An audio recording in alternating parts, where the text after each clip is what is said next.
Hello बच्चों, क्या हाल चाल और कैसी चल रही है पढ़ाई लिखाई?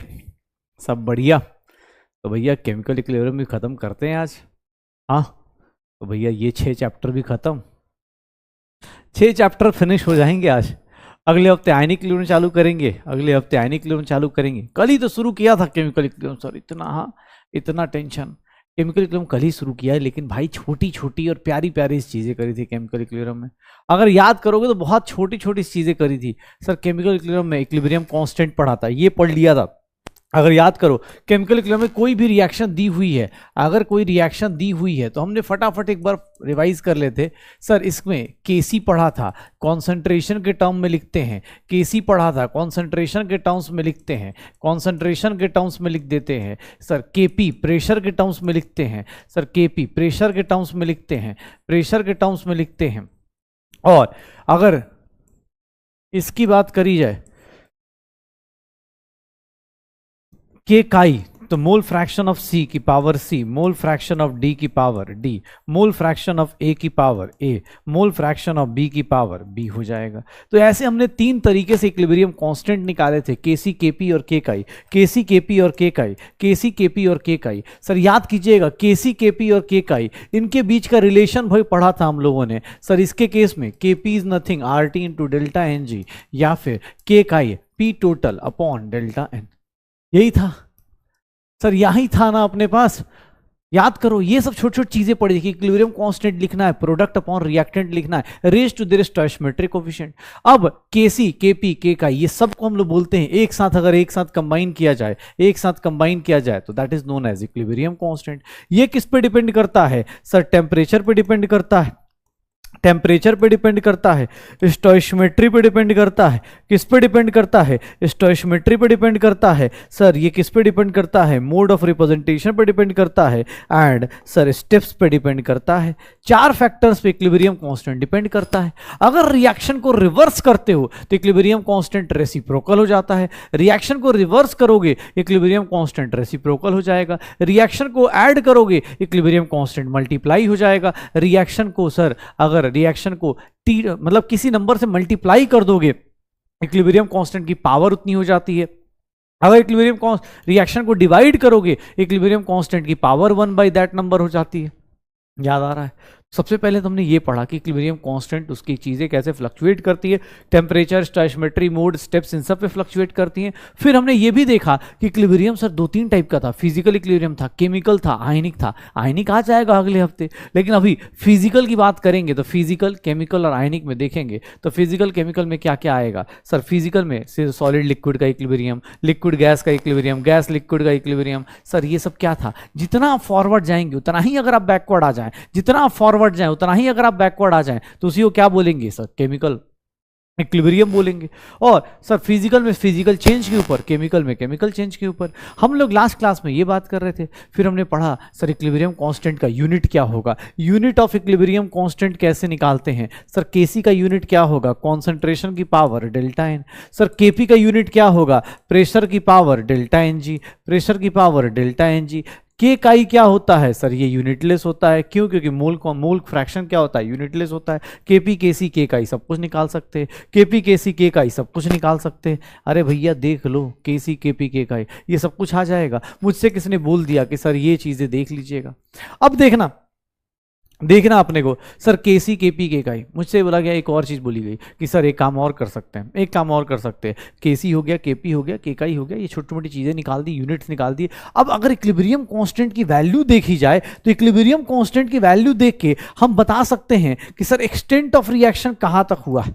मतलब इक्विलिब्रियम कांस्टेंट की वैल्यू ज़्यादा है, मतलब प्रोडक्ट ज़्यादा स्टेबल है as compare to reactant. Equilibrium constant की वैल्यू ज़्यादा है, मतलब प्रोडक्ट ज़्यादा बन रहा है as compare to reactant. Sir equilibrium mixture में प्रोडक्ट ज्यादा है as compare to reactant. Equilibrium constant की वैल्यू कम है, मतलब रिएक्टेंट ज्यादा स्टेबल है, प्रोडक्ट कम बन पा रहा है, रिएक्टेंट ज्यादा है, इसका मतलब कि सर रिएक्टेंट ज्यादा स्टेबल होगा। तो इक्विलिब्रियम कांस्टेंट से हम ये बता सकते हैं। इक्विलिब्रियम कांस्टेंट को अगर मैं क्यूसी से कंपेयर कर दूं, क्यूसी और केसी को कंपेयर कर दूं, तो हम लोग ये भी बता सकते हैं कि आप इक्विलिब्रियम पे हैं, या आप फॉरवर्ड जाएगा रिएक्शन या फिर बैकवर्ड जाएगा, फॉरवर्ड जाएगा रिएक्शन या फिर कहाँ जाएगा, बैकवर्ड जाएगा। क्यूसी क्या था सर? फॉरवर्ड ले जाएगा या फिर बैकवर्ड लेके जाएगा, यही सब हो रहा होगा। पक्का? तो ये छोटी छोटी और प्यारी प्यारी सी बातें हम लोग कर रहे थे, हमने लास्ट क्लास में ये देखा था। फिर लास्ट क्लास में हम लोग ये सारा कुछ करने के बाद एक जगह आ गए थे जहां मैंने आपसे केसेस डिस्कस किए थे इक्विलिब्रियम मिक्सचर निकालने के।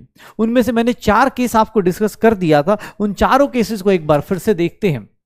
याद कीजिएगा, केस 1 मैंने क्या लिया था, आपको क्या बताया था कि सर आपको केसी गिवन हो, केसी और इनिशियल कॉन्सेंट्रेशन गिवन हो, केसी और इनिशियल कॉन्सेंट्रेशन गिवन हो, सर ये गिवन हो, तो उस केस में हमने ये वाला एग्जांपल लिया था, हमने ये वाला एग्जांपल लिया था लास्ट क्लास में। Sir time is equals to 0, इसकी concentration C, time is equals to equilibrium पे क्या लिखेंगे सर C माइनस 2x, क्यों? क्योंकि 2 मोल्स इसके गए, इसके x मोल्स बने। What is Kc? Sir b की पावर 1, a की कॉन्सेंट्रेशन का power 2, sir x upon c minus 2x का whole square. Sir exam hall में इनमें से कुछ भी सॉल्व करके सर x की वैल्यू निकालेंगे और इक्विलिब्रियम पे मिक्सचर निकाल देंगे। इसको सॉल्व करके ऑन सॉल्विंग, हमने लास्ट क्लास में, ये लास्ट में मैंने कराया भी था, अब बस इसके क्वेश्चंस करने हैं। वी गेट x और एट इक्विलिब्रियम b का कॉन्सेंट्रेशन कितना होगा x, a का कॉन्सेंट्रेशन कितना होगा C माइनस 2x। यही था, लिखने की जरूरत नहीं, आपने ऑलरेडी देखा था लास्ट क्लास में। आज बस क्वेश्चंस करने, क्वेश्चंस करेंगे। ऑब्वियस इसका क्वाड्रेटिक इक्वेशन ये सब सॉल्व करने में बहुत टाइम लगता है।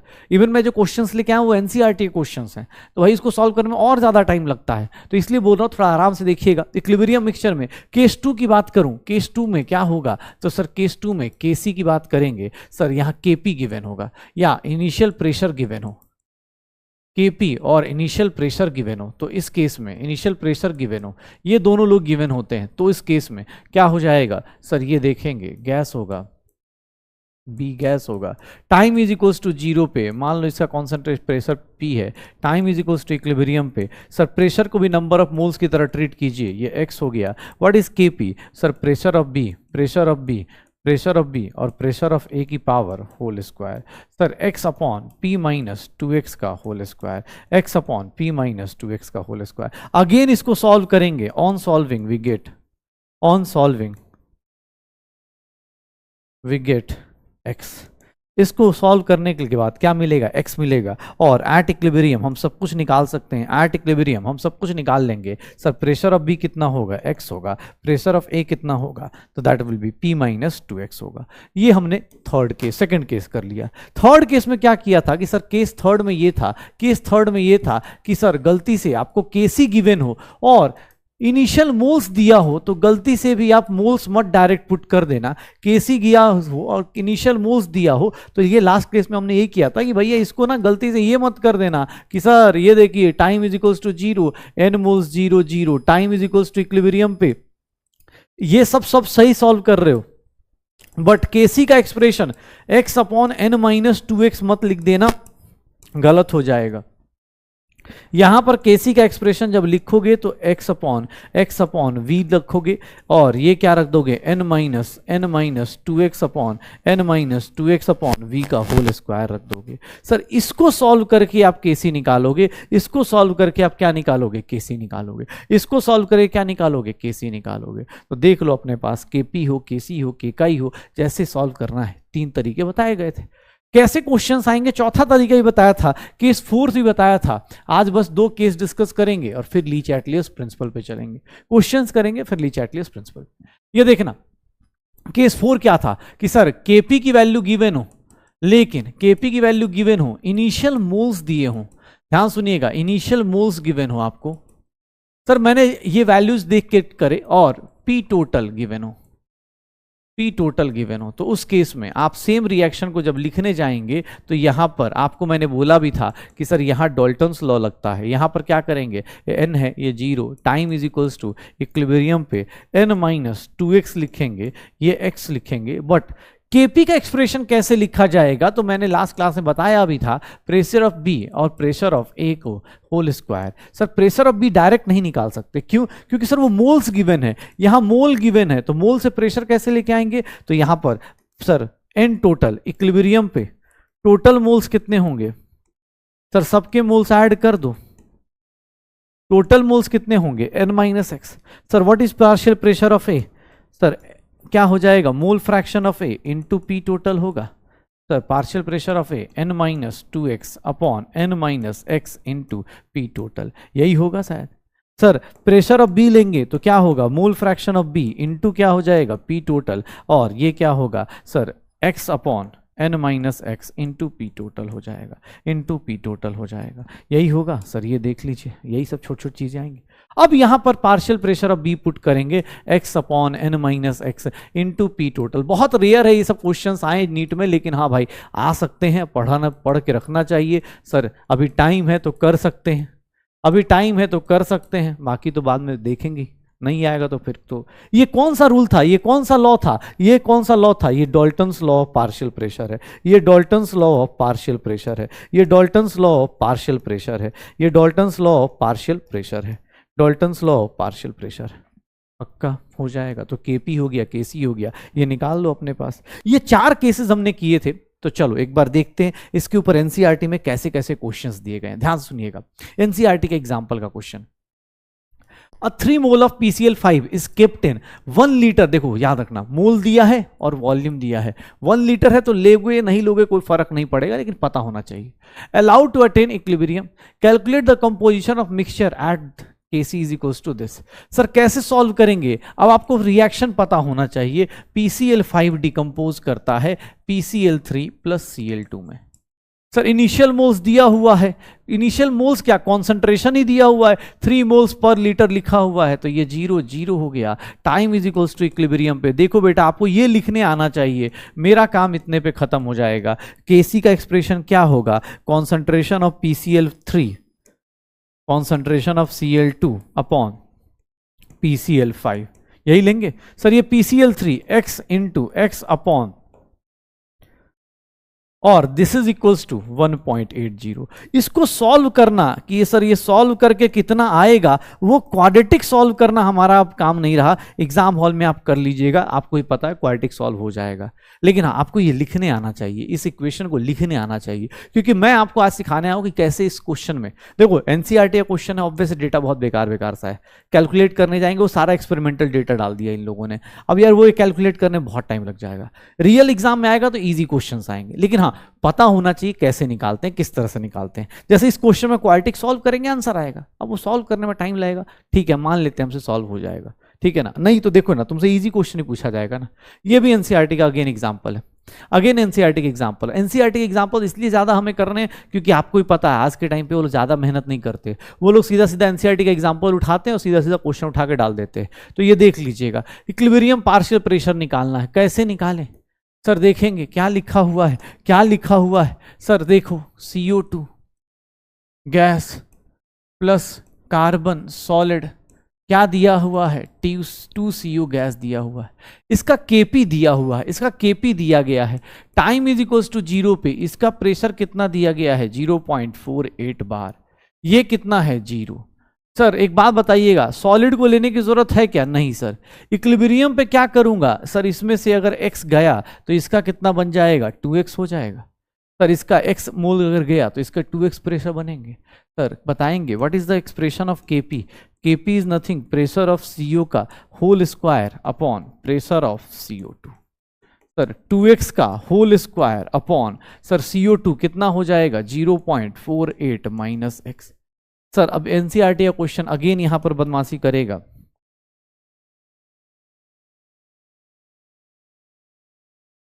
इसको सॉल्व करेंगे, जो भी आंसर आएगा निकाल लेंगे, जो भी आंसर आए, अब जितना भी आए, ऑब्वियस एनसीईआरटी क्वेश्चन है भाई, अब निकालो यहां पर। अब एट इक्विलिब्रियम तुम्हें बोलेगा x की वैल्यू निकाल लेना, प्रेशर ऑफ CO बोलेगा अब कितना है 2 टाइम्स x है, प्रेशर ऑफ CO2 बोलेगा कितना हो जाएगा 0.48 माइनस x हो जाएगा, हो गया पक्का। तो ये निकाल दोगे, हो जाएगा। इक्विलिब्रियम पे यही सब तो निकालना है, CO का प्रेशर CO2 का प्रेशर, ठीक है। इक्विलिब्रियम पे ये सब चीजें आएंगी, श्योर है तो देख लो अपने पास, निकाल सकते हैं। अब ये सब क्वेश्चन एनसीईआरटी के हैं, एनसीईआरटी क्वेश्चन ऑब्वियस है थोड़ा गंदा अपने पास आएगा। अब ये क्वेश्चन देखो एनसीईआरटी का ही है, लेकिन ये सॉल्व हो सकता है, ये सॉल्व हो सकता है कैसे, चलो एक बार चाहो तो वीडियो पॉज करके सोचो। इसमें कुछ कंटेनर में मोल्स दिए गए हैं, कोई दिक्कत नहीं, लेकिन हाँ इसमें क्या किया गया है सर, वॉल्यूम नहीं दिया गया, कोई दिक्कत नहीं, वॉल्यूम नहीं है ना, वॉल्यूम कितना मान लोगे, जब नहीं दिया होगा तो कितना मान लोगे सर, वॉल्यूम नहीं दिया हो तो कितना मान लेंगे सर, वॉल्यूम नहीं दिया होगा तो हम लोग मान लेंगे 1 लीटर। ठीक है, चलिए sir time is equals to 0 पे किसके कितने मोल्स दिए गए हैं, इसके कितने मोल्स दिए गए हैं 0.087, इसके कितने मोल्स दिए गए हैं 0.0437, ये कितना है 0। Time is equals to equilibrium पे, time is equals to equilibrium पे 0.087 माइनस क्या लिखूंगा 2x, इसकी वैल्यू क्या लिखूंगा 0.0437 माइनस क्या लिखूंगा x, और ये कितना हो जाएगा 2x हो जाएगा। देख लो, ये लिख सकता हूं ना, ये तो स्टोइचियोमेट्री लगा के लिख ही सकता हूं कि सर उसके 2 मोल्स गए तो इसका x 1 मोल गया और इसका कितने बनेंगे 2x। एग्जाम हॉल में क्या दिया है ध्यान सुनिएगा, 0.0518 mole of NOBr is obtained at equilibrium, मतलब NOBr के कितने मोल्स दिए गए हैं सर, 2x की वैल्यू कितनी दी गई है 0.0518, x की वैल्यू कितनी आ जाएगी 0.518 अपॉन 2, सर एग्जैक्टली वैल्यू कितनी आ जाएगी 0.259, ये वैल्यू आ जाएगी। x की वैल्यू कितनी आ जाएगी 0.259 आ जाएगी, पक्का 0.0259 आ जाएगी। ये देख लो, अब मुझसे पूछ दिया गया कि सर एक काम करिए, इक्विलिब्रियम अमाउंट बताइए NO का, सर एट इक्विलिब्रियम पे NO का कॉन्सेंट्रेशन कितना होगा सर 0.087 माइनस 2x, सर 0.087। ये क्वेश्चन अब क्वाड्रेटिक के बिना हो जाएगा, इसको सॉल्व करने के लिए ये एनसीईआरटी से डायरेक्टली आ सकता है, क्योंकि ये क्वेश्चन अब आसानी से आप माइनस एक्स 0.0259 जो भी वैल्यू आए निकाल देंगे, जो भी वैल्यू आएगी निकाल देंगे, यही होगा सर एट इक्विलिब्रियम कंपोजिशन आ गई। हाँ, इस तरह के क्वेश्चंस एग्जाम हॉल में आएंगे। क्वाड्रेटिक बहुत खतरनाक होगी तो ऑब्वियस यार वो फिर टाइम वेस्टेज हो जाएगा, तो ये वाले क्वेश्चंस मैं मानता हूं कि ये वाले क्वेश्चंस आपसे पूछे जाएंगे। मोल्स दिया है, मोल्स दिया गया है, वॉल्यूम दिया गया है, आप ऐसे क्वेश्चंस को निकाला जा सकता है। ठीक है, तो केपी हो गया, केसी के हो गए ना, अच्छा नॉर्मल कॉन्सेंट्रेशन दिया था हो गया, केपी दिया है ये भी हो गया, ये भी केसी में मोल्स दिया है। अच्छा यहाँ वॉल्यूम का गेम नहीं लेना था, क्यों, क्योंकि वॉल्यूम नहीं दिया है तो 1 लीटर मान लेना, कहीं वॉल्यूम 2 लीटर दिया होता 10 लीटर दिया होता डिवाइड करते यहाँ वॉल्यूम से, लेकिन यहाँ डिवाइड करने की जरूरत नहीं पड़ेगी। जैसे अब इस क्वेश्चन को देखो, बहुत प्यारा सा और बहुत सुंदर सा, इस तरह क्वेश्चन एनसीईआरटी के कभी भी उठा के पूछे जाएंगे। क्या दिया गया है देखना अपने पास, ये क्या दिया गया है पढ़ो एक बार, वीडियो पॉज करो, सोचो कौन सी कंडीशन को सेटिस्फाई कर रहा है। सर 2HI है, H2 plus I2। Sir time is equals to 0 पे, टाइम इज इक्वल्स टू 0 पे सर क्या हुआ है सर, इसका प्रेशर कितना है 0.2 atm, ये कितना है 0.0। Time is equals to equilibrium पे, time is equals to equilibrium पे 0.2 माइनस 2x लिखेंगे, ये x होगा, ये x होगा। एक बार पढ़ के देखो क्वेश्चन में सब कुछ निकालने का तरीका मिल जाएगा। क्या हो जाएगा सर, ये देखिएगा इसकी वैल्यू कितनी हो गई x हो गई, इसकी वैल्यू कितनी हो गई x हो गई। अब मुझसे किसने बोल दिया सर कैसे, इसकी वैल्यू देखना at equilibrium partial pressure of HI, sir HI का प्रेशर कितना है, HI का प्रेशर कितना है 0.2 minus 2x is equals to 0.04। Sir एक बात बताएं, 2x की वैल्यू कितनी आ गई, इसकी वैल्यू कितनी दी है 0.04, तो ये सॉल्व करो, x की वैल्यू कितनी आ जाएगी सर 0.16 आ जाएगा, x की वैल्यू कितनी आ जाएगी 0.08 आ जाएगी, हो गया। अब x की वैल्यू आ गई, what is case P, Kp is nothing pressure of H2, pressure of I2, equilibrium पे निकाल दो प्रेशर ऑफ HI का whole square, pressure of HI का whole square, pressure of H2 कितना है सर 0.08, इसका कितना है 0.08। सर HI का प्रेशर इक्विलिब्रियम पे कितना है 0.2 माइनस 2x या उसकी वैल्यू 0.04, 0.04 का स्क्वायर करके देखो तो ये क्वेश्चन आपको एनसीईआरटी का क्वेश्चन है, और कभी भी एग्जाम हॉल में डायरेक्ट और इनडायरेक्ट वे में क्वेश्चन पूछा जा सकता है। आपने 4 केसेस करे, 4 में से देख लीजिए आपके पास तीसरे केस का क्वेश्चन भी आ गया कि सर आपको प्रेशर दिया है, केपी रिलेट कीजिए, आंसर सॉल्व कीजिए। अब इस तरह क्वेश्चन करते रहो जितना हो सकता है, ये क्वेश्चन एनसीईआरटी कभी भी आ सकते हैं। जैसे ये क्वेश्चन एनसीईआरटी एक्सरसाइज में दिया हुआ है, एनसीईआरटी एक्सरसाइज के क्वेश्चन है, देखना ध्यान से। N2 एंड O2 के बीच का रिएक्शन दिया गया है, ऐसा कराया जाता है। If a mixture of 0.0482 moles of N2 and 0.093 moles of N2 O2 is placed in 10 liter reaction vessel, देख लो यहाँ पे वॉल्यूम दिया है, मतलब वॉल्यूम लेना है, ऐसा नहीं कि वॉल्यूम छोड़ दिया। इसीलिए बोला आप जब भी क्वेश्चन देखोगे आपको कौन सा ये केस 3 से मैच कर रहा है क्या, अरे सर वो ऑब्वियस है, मुझे ही पता है गंदी कैलकुलेशन आएगी, लेकिन हाँ आपको पता तो हो कि यार ऐसे करेंगे रिएक्शन को, ठीक है ना। अगर एग्जाम हॉल में सेम चीज दे दी जाए और बस क्या चेंज कर दिया जाए, आपको क्या चेंज कर दिया जाए, यहाँ पर चेंज कर दिया जाए किसका सर, सिर्फ और सिर्फ वैल्यू चेंज कर दी जाए, सब बहुत सारे लोग फंस जाएंगे। सर देखिए टाइम इज इक्वल्स टू 0 पे इसके कितने मोल्स हैं 0.482, इसके कितने मोल्स हैं 0.933, ये कितना होगा 0। Time is equals to equilibrium पे देखेंगे क्या होगा सर, इसमें से कितना कम कर देंगे 482 माइनस 2x कर देंगे, ये कितना हो जाएगा 0.933 माइनस x कर देंगे, और ये कितना हो जाएगा 2x हो जाएगा। देख लो अपने पास। सर अब मुझे बताओ अगर मैं केसी का एक्सप्रेशन लिखने जाऊंगा तो N2O का कॉन्सेंट्रेशन की पावर 2, N2 की पावर 2 और O2 की पावर 1 लूंगा, यही होगा। सर N2O का मतलब सर यहां गलती से भी 2x बाई वॉल्यूम लिखना है sir, square divided by sir यहां पर देखेंगे 0.482 माइनस 2x अपॉन 10 का होल स्क्वायर। वो सॉल्व नहीं होगा, वो अलग कहानी है, क्योंकि सर ऑब्वियस आपको ही पता है इतनी गंदी कैलकुलेशन अगर एग्जाम हॉल में दे दिया तो इसका मतलब वो सामने वाला चाहता भी नहीं है आप अटेम्प्ट करो, ये अलग कहानी है। सर वॉल्यूम कितना है 10 लीटर, तो 10 लीटर से डिवाइड कर देंगे। वॉल्यूम कितना है 10 लीटर, 10 लीटर से डिवाइड कर देंगे, लेकिन हर एक चीज को 10 से डिवाइड करना पड़ेगा, वो सॉल्व नहीं होगा, आपको ही पता है वो इतनी गंदी, इसका स्क्वायर माइनस 10। बस एग्जाम हॉल में ऊपर से केसी की वैल्यू बहुत छोटी है भाई, केसी की वैल्यू मतलब ये सॉल्व करना सोच रहे हो। अब एनसीईआरटी में यही सब तो गलतियां हैं जिसके कारण एनसीईआरटी बुक मतलब पढ़ी नहीं जाती लोगों से, यही सब चीजें तो होती हैं। अब इतना खतरनाक सा न्यूमेरिकल दे दिया भाई, सॉल्व ही नहीं होगा। 2 × 10 की पावर माइनस 30 इसका स्क्वायर कर 0.482 का स्क्वायर नहीं होगा सॉल्व, तो ठीक है बस पता होना चाहिए तरीका क्या है। जैसे ये क्वेश्चन दिया, अगेन एनसीईआरटी का क्वेश्चन, देखिएगा क्या होगा। सर क्या दिया हुआ है सर C2H6 का, अब आप इसका रिएक्शन देखिए, Kp की वैल्यू दी हुई है, आप रिएक्शन देखिए क्या दिया हुआ है, कौन से कंडीशन में आ रहा है सर, गैस है सर, इनिशियल प्रेशर दिया हुआ है, कोई दिक्कत नहीं भाई, इनिशियल प्रेशर दिया हुआ है, सब जगह इक्विलिब्रियम का साइन लगाइएगा। गलती से जो टाइपिंग वाले भैया हैं उन्होंने सब जगह रिएक्शन साइन लगा दिया है, इक्विलिब्रियम साइन लगाइएगा। टाइम इज इक्वल्स टू 0 पे इसका कितना प्रेशर है 4 atm, बाद में कितना हो गया 0 sir, time is equals to equilibrium पे कितना हो जाएगा 4 माइनस x होगा, ये कितना होगा x। Kp का एक्सप्रेशन कितना हो जाएगा x into x upon 4 minus x। Kp की वैल्यू है कितनी 0.04।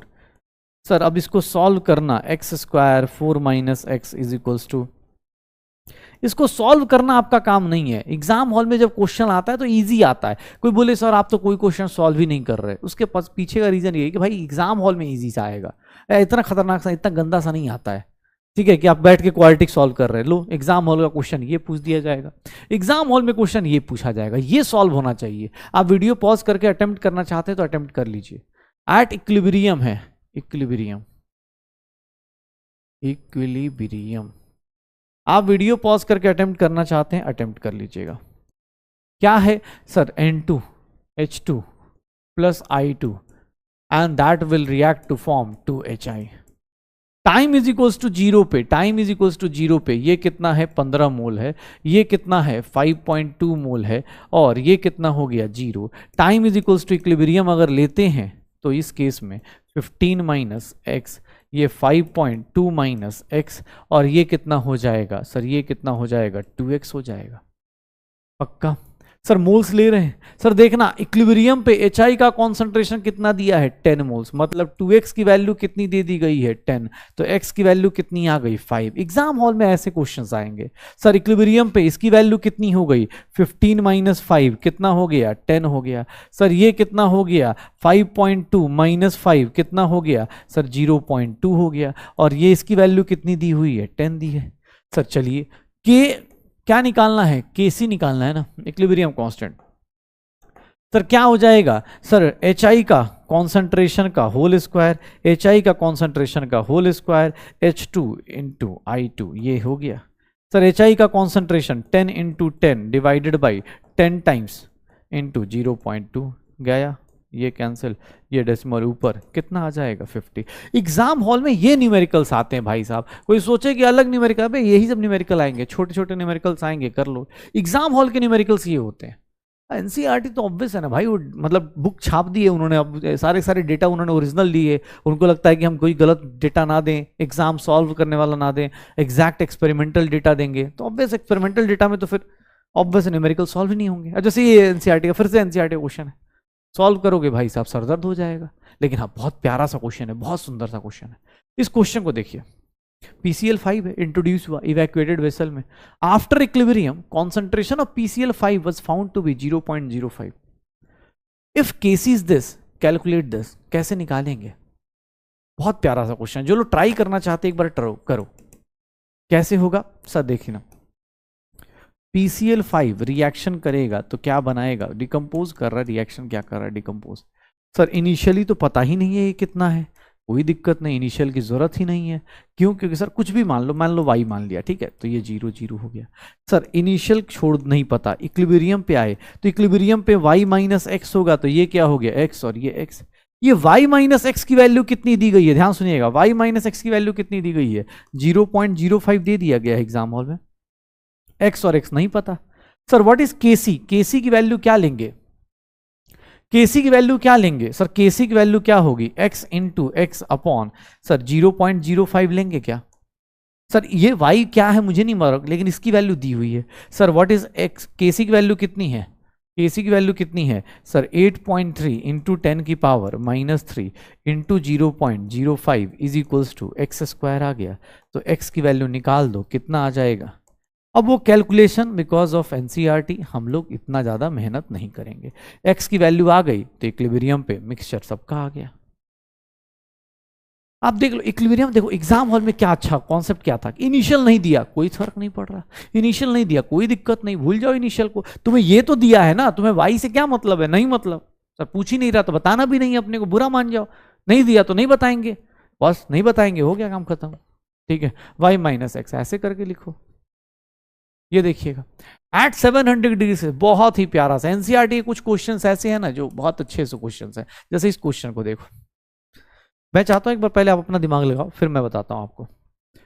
फिर 4 केसेस बताए, उन्हीं चारों केसेस में अलग अलग टाइप के क्वेश्चंस बता रहा हूं। इक्विलिब्रियम कांस्टेंट इस रिएक्शन की दी गई है और बोला जा रहा है 0.5 mole of HI is present at equilibrium at 700 kelvin, मतलब HI मोल्स प्रेजेंट है। What are the concentration of H2 and I2 assuming that we initially started with HI and allowed to reach at equilibrium। मतलब शुरुआत reaction किधर से हो रही है sir? इसने रिएक्शन, ये रिएक्शन का, इस रिएक्शन का इक्विलिब्रियम कांस्टेंट दिया है, तो मोस्टली लोग ट्रैप में फंस जाते हैं। लोगों को लगता है ये रिएक्शन हो रही है, रिएक्शन ये नहीं हो रही, रिएक्शन उल्टी हो रही है। कौन सी हो रही है रिएक्शन? देखिएगा भाई साहब, एग्जाम हॉल को पढ़िएगा, इसीलिए तो बोल रहा हूं। आप जो गलती करेंगे उस गलती के लिए इसका इक्विलिब्रियम कांस्टेंट जो होगा सर वो 1/54.8 होगा।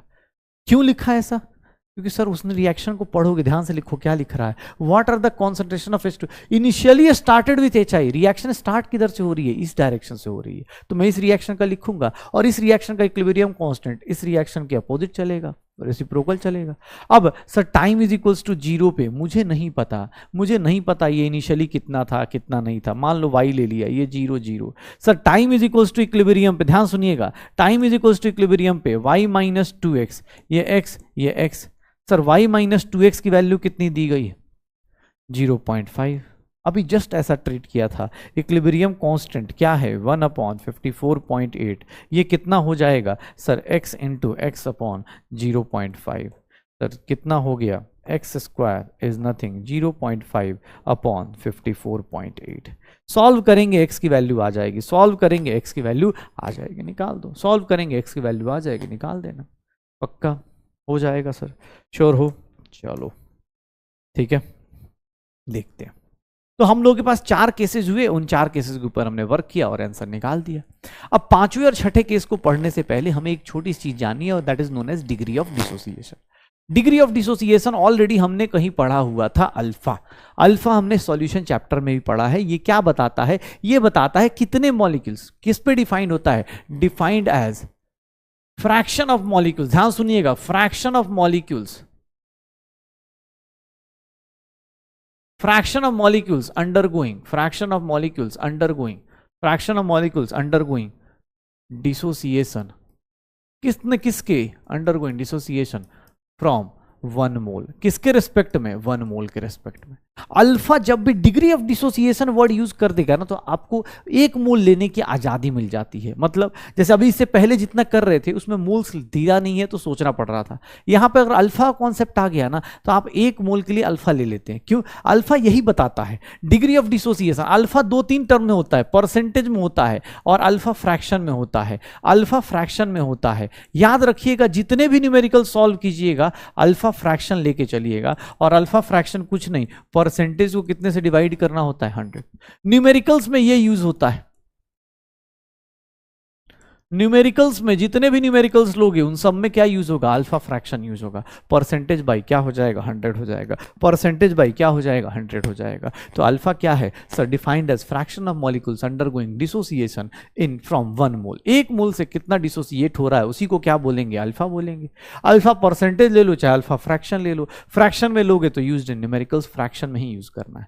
क्या बताता है अल्फा? कोई भी बंदा अगर डिसोसिएट हो रहा है, ध्यान सुनिएगा, अगर मैं यहां पर बोलूंगा, ध्यान सुनिएगा, अगर कोई बंदा यहां डिसोसिएट हो रहा है, मान लो ऐसे लिख देता हूं,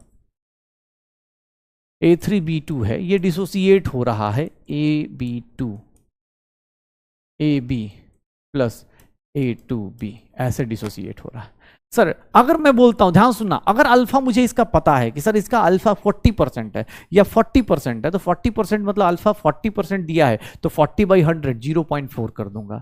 अगर मुझे इसका अल्फा गिवन है, एग्जाम हॉल में अगर इसका अल्फा गिवन है ना, तो मैं क्या करूंगा? फटाफट इसके 1 मोल एज्यूम कर लूंगा, इसका 1 मोल मान लूंगा। ये 0 0 time is equals to equilibrium पे देखिएगा, ध्यान सुनिएगा, सर 1 मोल में से कितना जाता है? अल्फा डिसोसिएट हुआ होगा, ये कितना बन जाएगा? अल्फा। सर इसका इक्विलिब्रियम कांस्टेंट लिखूंगा alpha by volume, alpha by volume divided by 1 minus alpha by volume लिख दूंगा।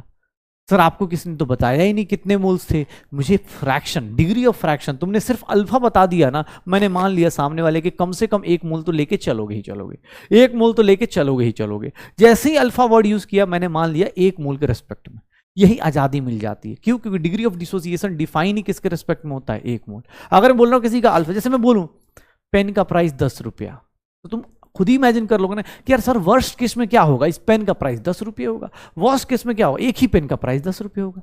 अगर आप कुछ स्पेसिफाई नहीं कर रहे तो आप इसका मतलब ये मान लो, अच्छा सर के पास जो पेन है उसका प्राइस 10 रुपये, यही मान के चलोगे। सिमिलरली ध्यान सुनना, अब अगर मान लो एक चीज और बहुत इंपॉर्टेंट चीज, कॉन्सेप्ट क्या है, दिक्कत कहां आती है? दिक्कत आती है भाई साहब यहां पर, ये देखिएगा। अब कुछ लोग क्या करते हैं भाई साहब, कुछ अलग ही कॉन्सेप्ट लगाते हैं और गजब का कॉन्सेप्ट लगाते हैं। मैंने बोला मान लो इसके मैंने n मोल्स दे दिए, तो पता है क्या करेंगे? ध्यान ध्यान सुनना, n मोल्स दे दिए तो पता है क्या करेंगे? अच्छा सर 1 मोल से कितना जा रहा है? अल्फा। तो गलती से यहां पर भाई साहब वो बैठे हुए हैं, अरे सर n माइनस अल्फा, गलती से ही मत करना ये वाली मिस्टेक भाई, ये मत कर देना। क्यों? क्योंकि सर अल्फा किसके रिस्पेक्ट में था? सर ये स्टोइचियोमेट्रिक कोफिशिएंट से कोई फर्क नहीं पड़ता, याद रखिएगा।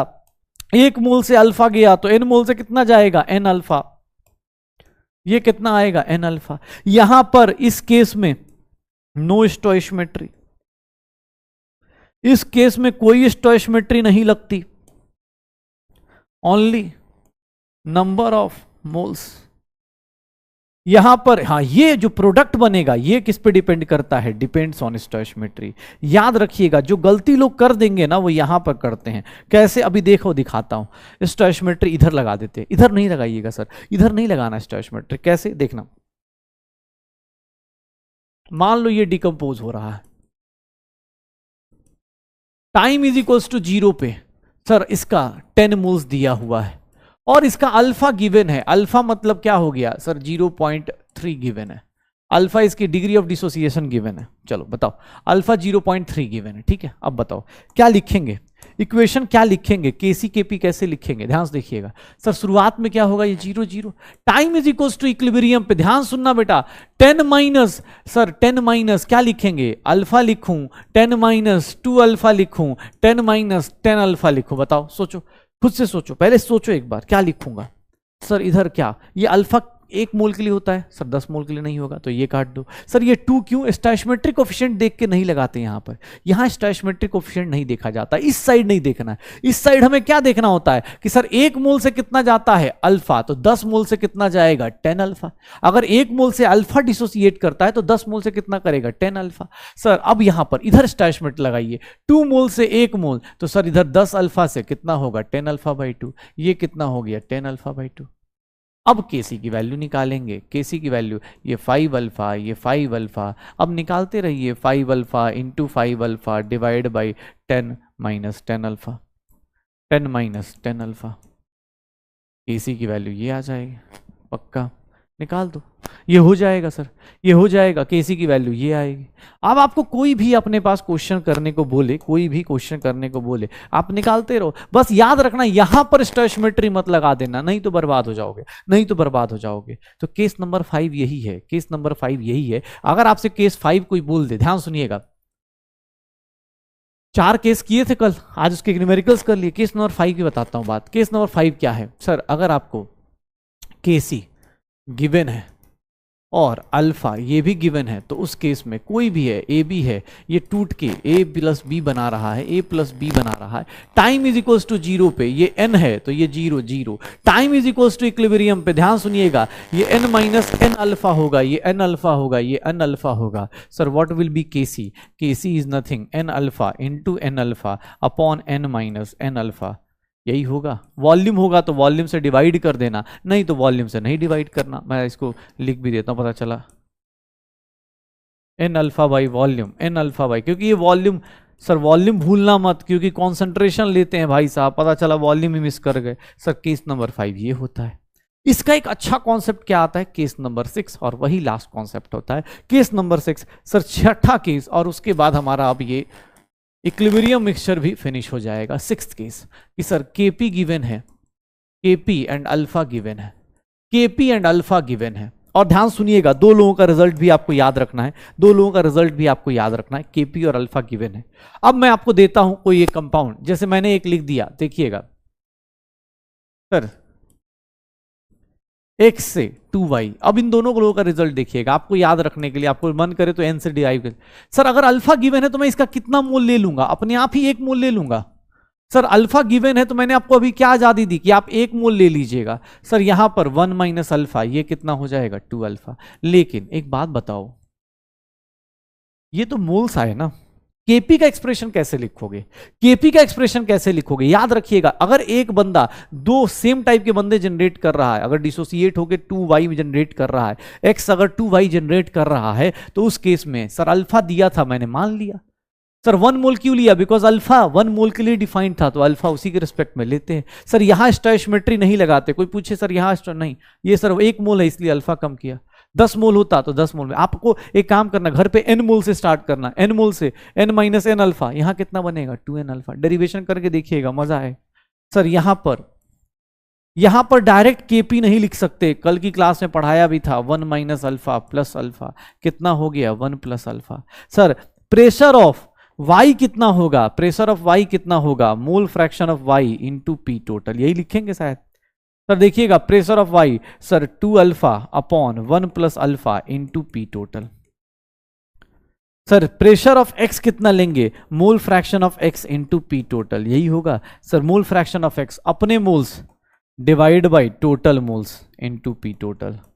और अब हम लोग केपी का एक्सप्रेशन लिखेंगे, अब हम लोग अगर केपी का एक्सप्रेशन लिखेंगे तो केपी का एक्सप्रेशन क्या होगा, प्रेशर ऑफ y का whole square pressure of x, यही होगा। देखिएगा प्रेशर ऑफ y कितना है sir 2 alpha upon 1 plus alpha into P total का होल स्क्वायर डिवाइडेड बाई, ध्यान से देखना, divided by 1 minus alpha 1 plus alpha into P total, यही होगा शायद। सर स्क्वायर का मतलब क्या हो गया, एक पी टोटल गया, पी टोटल का स्क्वायर से 1 प्लस अल्फा, एक 1 प्लस अल्फा गया, क्या बच जाएगा ऊपर देखिएगा तो 4 अल्फा स्क्वायर बच जाएगा, नीचे क्या बच जाएगा 4 प्लस 1 प्लस अल्फा। किसी को करना है कट कट के देख लो अपने पास, दो बार लिख के काट के देख लो। 1 प्लस अल्फा एक चला गया, स्क्वायर है तो एक बच गया 1 प्लस अल्फा, नीचे क्या बचा है 1 माइनस अल्फा बचा है, और ऊपर क्या बच गया पी टोटल। क्यों सर, एक पी टोटल के स्क्वायर से कैंसिल आउट। सर केपी का एक्सप्रेशन जो आता है वो कितना आ जाता है। अब ये रिजल्ट आपको मैं आजादी देता हूं, आप चाहें तो इसको याद कर सकते हैं, डेरिवेशन करने का मन हो, आपको मन हो तो करिएगा, नहीं तो कोई बात नहीं। ये कौन सा लॉ था, तो ये Dalton's law of partial pressure है, ये Dalton's law of partial pressure है, Dalton's law of partial pressure है। अगर आपको कॉन्सेप्ट याद रह गया तब तो अच्छी बात है, और नहीं तो आप ये रिजल्ट याद रख लीजिएगा कि जब भी इस तरह का रिएक्शन हो, जब भी इस तरह का रिएक्शन होगा, जब भी इस तरह का रिएक्शन होगा कि एक बंदा 2 मोल सिमिलर टाइप का प्रोड्यूस करेगा, उसका केपी डायरेक्ट ऐसे लिख देते हैं। अगर दूसरा, अगर यही एक्स y प्लस जेड बनाएगा, अलग अलग बनाएगा, तो इसका जो केपी होता है उसका केपी का एक्सप्रेशन भी आप चाहें तो कर सकते हैं 1 minus alpha square P total, ये भी आप चाहें तो याद कर सकते हैं, लेकिन मैं तो कहूंगा डिराइव कर लीजिए, आपको पता चल जाएगा। आप यहां पर कोई बोले ना n मोल्स लेके भी डिराइव करोगे सेम एक्सप्रेशन आए। एक काम करो, इसको डिराइव कर लेते हैं, चलो एक काम करो, जो लोग करना चाहते हैं, एक्स गैस है सर, अल्फा का कॉन्सेप्ट देखिएगा, y gas plus z gas, चलिए डिराइव कीजिए। तो टाइम इज इक्वल्स टू 0 पे अल्फा दिया है तो 1 मोल मान सकते हैं, 0 0। Time is equals to equilibrium पे सर इसको कितना ले लें 1 माइनस अल्फा, ये कितना हो गया अल्फा अल्फा। सर इक्विलिब्रियम पे टोटल मोल्स कितने आ जाएंगे, टोटल मोल्स कितने आ जाएंगे 1 माइनस अल्फा प्लस अल्फा कितना आ गया 1 plus alpha. What is pressure of Y, pressure of Y अपने moles divide by total moles into P total. What is pressure of Z अपने moles divide by total moles into P total, mole fraction into P total. Sir pressure of X, pressure of X कितना होगा अपने moles divide by total moles into P total. Sir कर दीजिए, अब KP की value निकालिए, KP का expression निकालने जाएंगे तो pressure of Y, pressure of z and pressure of x लेंगे, यही लेंगे, पुट कीजिए। केपी का एक्सप्रेशन क्या हो जाएगा alpha upon 1 plus alpha into P total, ये कितना होगा alpha upon 1 plus alpha into P total divided by 1 minus alpha 1 plus alpha into P total. Sir P total cancel out, 1 plus alpha cancel out, देखेंगे तो ऊपर क्या बच जाएगा alpha square P total, और नीचे क्या आ जाएगा 1 प्लस अल्फा 1 माइनस अल्फा, यही होगा। केपी का एक्सप्रेशन जो निकालोगे तो वो क्या हो जाएगा, केपी का expression alpha square 1 minus alpha square into P total आ जाएगा। केपी का एक्सप्रेशन क्या आ जाएगा, ये आ जाएगा। केपी का एक्सप्रेशन क्या आ जाएगा, ये आ जाएगा। आपको मैंने बोला ना, आप एक काम करना, देखो आप सीधा सीधा, अगर आपको लगता हो कि यार इतनी मेहनत क्यों करवा रहे सर, आप सीधा सीधा रिजल्ट याद रख लेना, बस यही 2 केस, 6 केसेस होते हैं। इसके अलावा इक्विलिब्रियम मिक्सचर का कोई भी कॉन्सेप्ट, इक्विलिब्रियम मिक्सचर का कोई और कॉन्सेप्ट आएगा ही नहीं आपकी जिंदगी में। इक्विलिब्रियम मिक्सचर में या तो अल्फा और इसके साथ रिलेट किया जाएगा, इसके अलावा कुछ भी नहीं आने वाला। अब इसके अलावा कोई केसेस मतलब मुझे नहीं लगता मिलेंगे। बाकी हाँ चलो देखो इसका क्वेश्चन, अगर आपको डेरिवेशन आती है तो ठीक है, नहीं तो आप सीधा सीधा भी यूज कर सकते हैं। जैसे एक आदमी 2, अभी जस्ट इसका केस बताया ना, बताओ केपी का एक्सप्रेशन क्या आ जाएगा। अल्फा की वैल्यू 50% दी गई है, गलती से ही 50 मत पुट कर देना। सर अल्फा की वैल्यू कितनी पुट करूंगा 0.5 या फिर 1/2 फ्रैक्शन में पुट करना है। केपी का एक्सप्रेशन ऐसे लोगों से 1 से 2 अगर बनते हैं तो केपी का एक्सप्रेशन डायरेक्टली कितना लिखेंगे alpha square 1 minus alpha square into P total. KP का वैल्यू क्या हो जाएगा, अल्फा की वैल्यू कितनी है 1/2 का square 1/4, 1 minus 1/4 into P. Sir क्या हो गया 1/4, नीचे क्या आ गया 3/4, 1/4 इंटू पी, 4 कैंसिल, केपी की वैल्यू किसकी इक्वल आ गई p/3 के इक्वल आ गई। अगर आपको रिजल्ट याद है तब तो आप बहुत आसानी से कर लेंगे, नहीं तो आप एग्जाम हॉल में अगर result by the way result वाला क्वेश्चन डायरेक्ट पूछ दिया, एग्जाम हॉल में यही 2 केसेस आएंगे, यही 2 केसेस आएंगे, ये और ये 2 केसेस आने हैं। एक जैसे अभी दिया था a + y तो वो वाला, और नहीं तो x से 2y, बस इसके ऊपर न्यूमेरिकल्स मिलेंगे विद इन सेकेंड। आपको ये रिजल्ट याद रखेंगे तो आप 2 सेकेंड में एग्जाम हॉल में कर सकते हैं। बाकी हाँ डेरिवेशन अगर आती है बहुत बढ़िया, फिर तो डेरिवेशन आती है तो फिर तो कुछ क्या ही पूछना है, ठीक है। Alpha is nothing, degree of dissociation, जो किसके लिए डिफाइंड होता है, एक मोल के लिए। अगर कहीं अल्फा का वर्ड यूज कर दिया, समझ जाना खुद से ही, एक मोल मार देना है, एक मोल कर देना है पक्का। अल्फा की वैल्यू वैसे निकाल दीजिएगा, अल्फा की वैल्यू वैसे निकाल दीजिएगा, श्योर हो पक्का। चलो अब देखो डिग्री ऑफ डिसोसिएशन, ये 5-6 केसेस थे जहां पर इक्विलिब्रियम, मिक्सचर, इनके बीच में रिलेशन, इन सब चीजों को करना था। इसके अलावा अगर तुमसे कोई पूछता है ना, इसके अलावा अगर तुमसे कोई पूछता है तो ध्यान सुनना, डिग्री ऑफ डिसोसिएशन का थोड़ा सा सॉल्यूशन के साथ रिलेट करते हैं। डिग्री ऑफ डिसोसिएशन सॉल्यूशन के साथ रिलेट कीजिए तो क्या होता है। एक्चुअली सॉल्यूशन में एक वर्ड था went of factor. Went of factor क्या था सर, आपका जो भी फॉर्मूला मास है, थ्योरेटिकल मास अपॉन क्या था, ऑब्जर्व्ड मास था, थ्योरेटिकल मास मोलर मास, ऐसे कुछ याद था, थ्योरेटिकल, या फिर इसको हम बोलते थे फॉर्मूला मोलर मास। कुछ हमने सॉल्यूशन में पढ़ा हुआ है, शायद वहां पर हमने सबने पढ़ा था। इसको हम लोग नॉर्मल भी बोलते थे, फॉर्मूले को ही हम लोग क्या बोलते थे, normal molar mass, divided by sir observed या फिर एक्सपेरिमेंटल मोलर मास। यही पढ़ा था हम लोगों ने सर। वहां पर देखेंगे हमने ये सॉल्यूशन में ये चीज पढ़ी थी। जिन लोगों को याद ना आ रही हो भाई जाके देख सकते हो। सर आई की वैल्यू क्या होती है सर, मैं ऐसे लिख देता हूं, थ्योरेटिकल अपॉन ऑब्जर्व्ड। आई ऐसा लिखा जा सकता है। In case of dissociation, in case of dissociation I और अल्फा का क्या रिलेशन था। In case of dissociation, in case of dissociation, अगर डिसोसिएशन की बात करें, in case of dissociation I और अल्फा का रिलेशन शायद याद हो, बहुत सारे लोगों को याद हो, तो I is equals to 1 + n-1 into alpha था। सर देखिएगा अल्फा आ जाएगा क्या पक्का। या फिर अगर बाई द इस तरह से मन ना करे तो मैं ऐसे भी कर सकता हूं, ध्यान से देखना अपने पास, n-1। एक काम करता हूं, आई की वैल्यू क्या पुट कर दूं, ये देखना अपने पास, ये देखना, mt theoretical upon observed -1 is equals to n-1 into alpha. Sir ये इसको बाहर कर दो,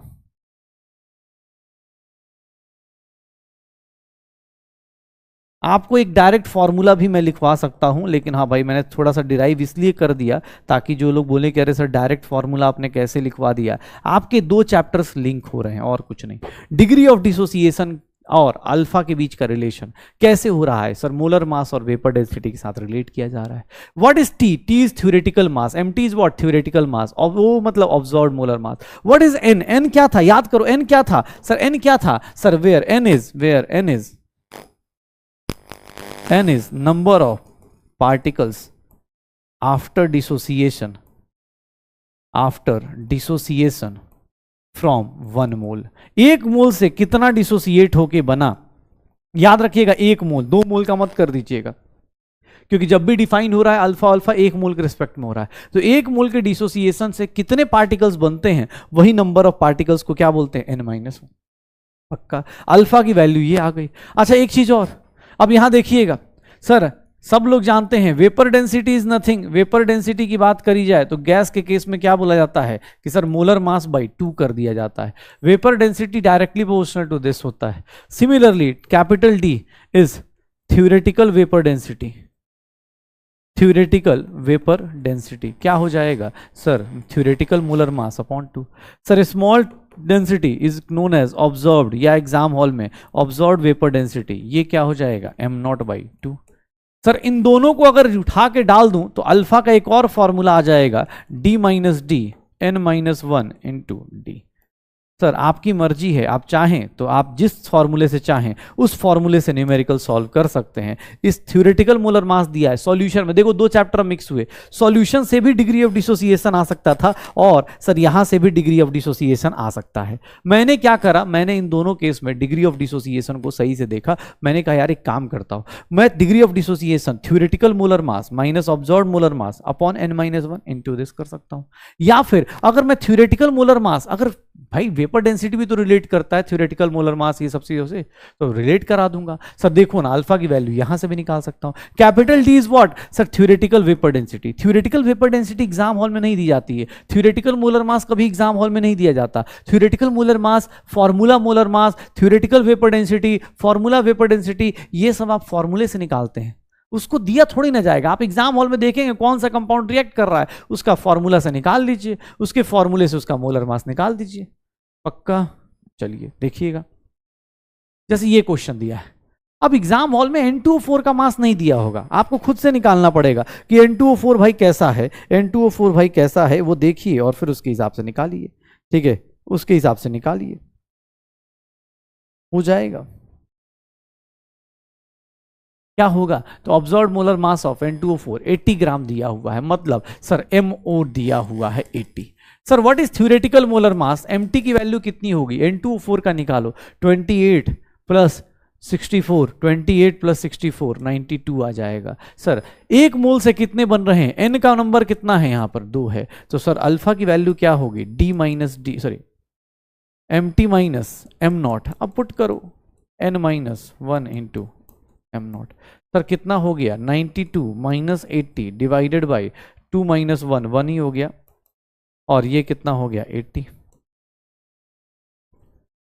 सर अल्फा परसेंटेज में निकालनी है, कोई बात नहीं, degree of dissociation sir percentage में निकालनी है, ये फ्रैक्शन में आ गया। अल्फा परसेंटेज में निकालने जाओगे तो फ्रैक्शन को किससे मल्टीप्लाई कर देना? 100 से मल्टीप्लाई कर देना, हो जाएगा 120/8, 15% आ जाएगा।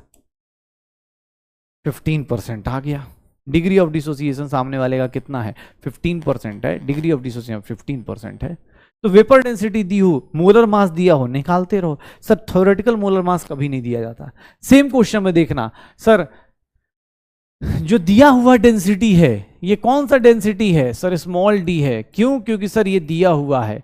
कैपिटल डी कैसे आएगा? Sir theoretical molar mass by 2 कर देंगे, थ्योरेटिकल मोलर मास बाई 2 कर देंगे, 92/2 कितना हो जाएगा? 46 हो जाएगा, थ्योरेटिकल 41 हो जाएगा। निकालो कैसे आएगा? सर अल्फा की value sir D minus D upon N minus 1 into D कर दो, 46 माइनस 41 अपॉन 2 माइनस 1 इंटू 41, 5/41 आ गया।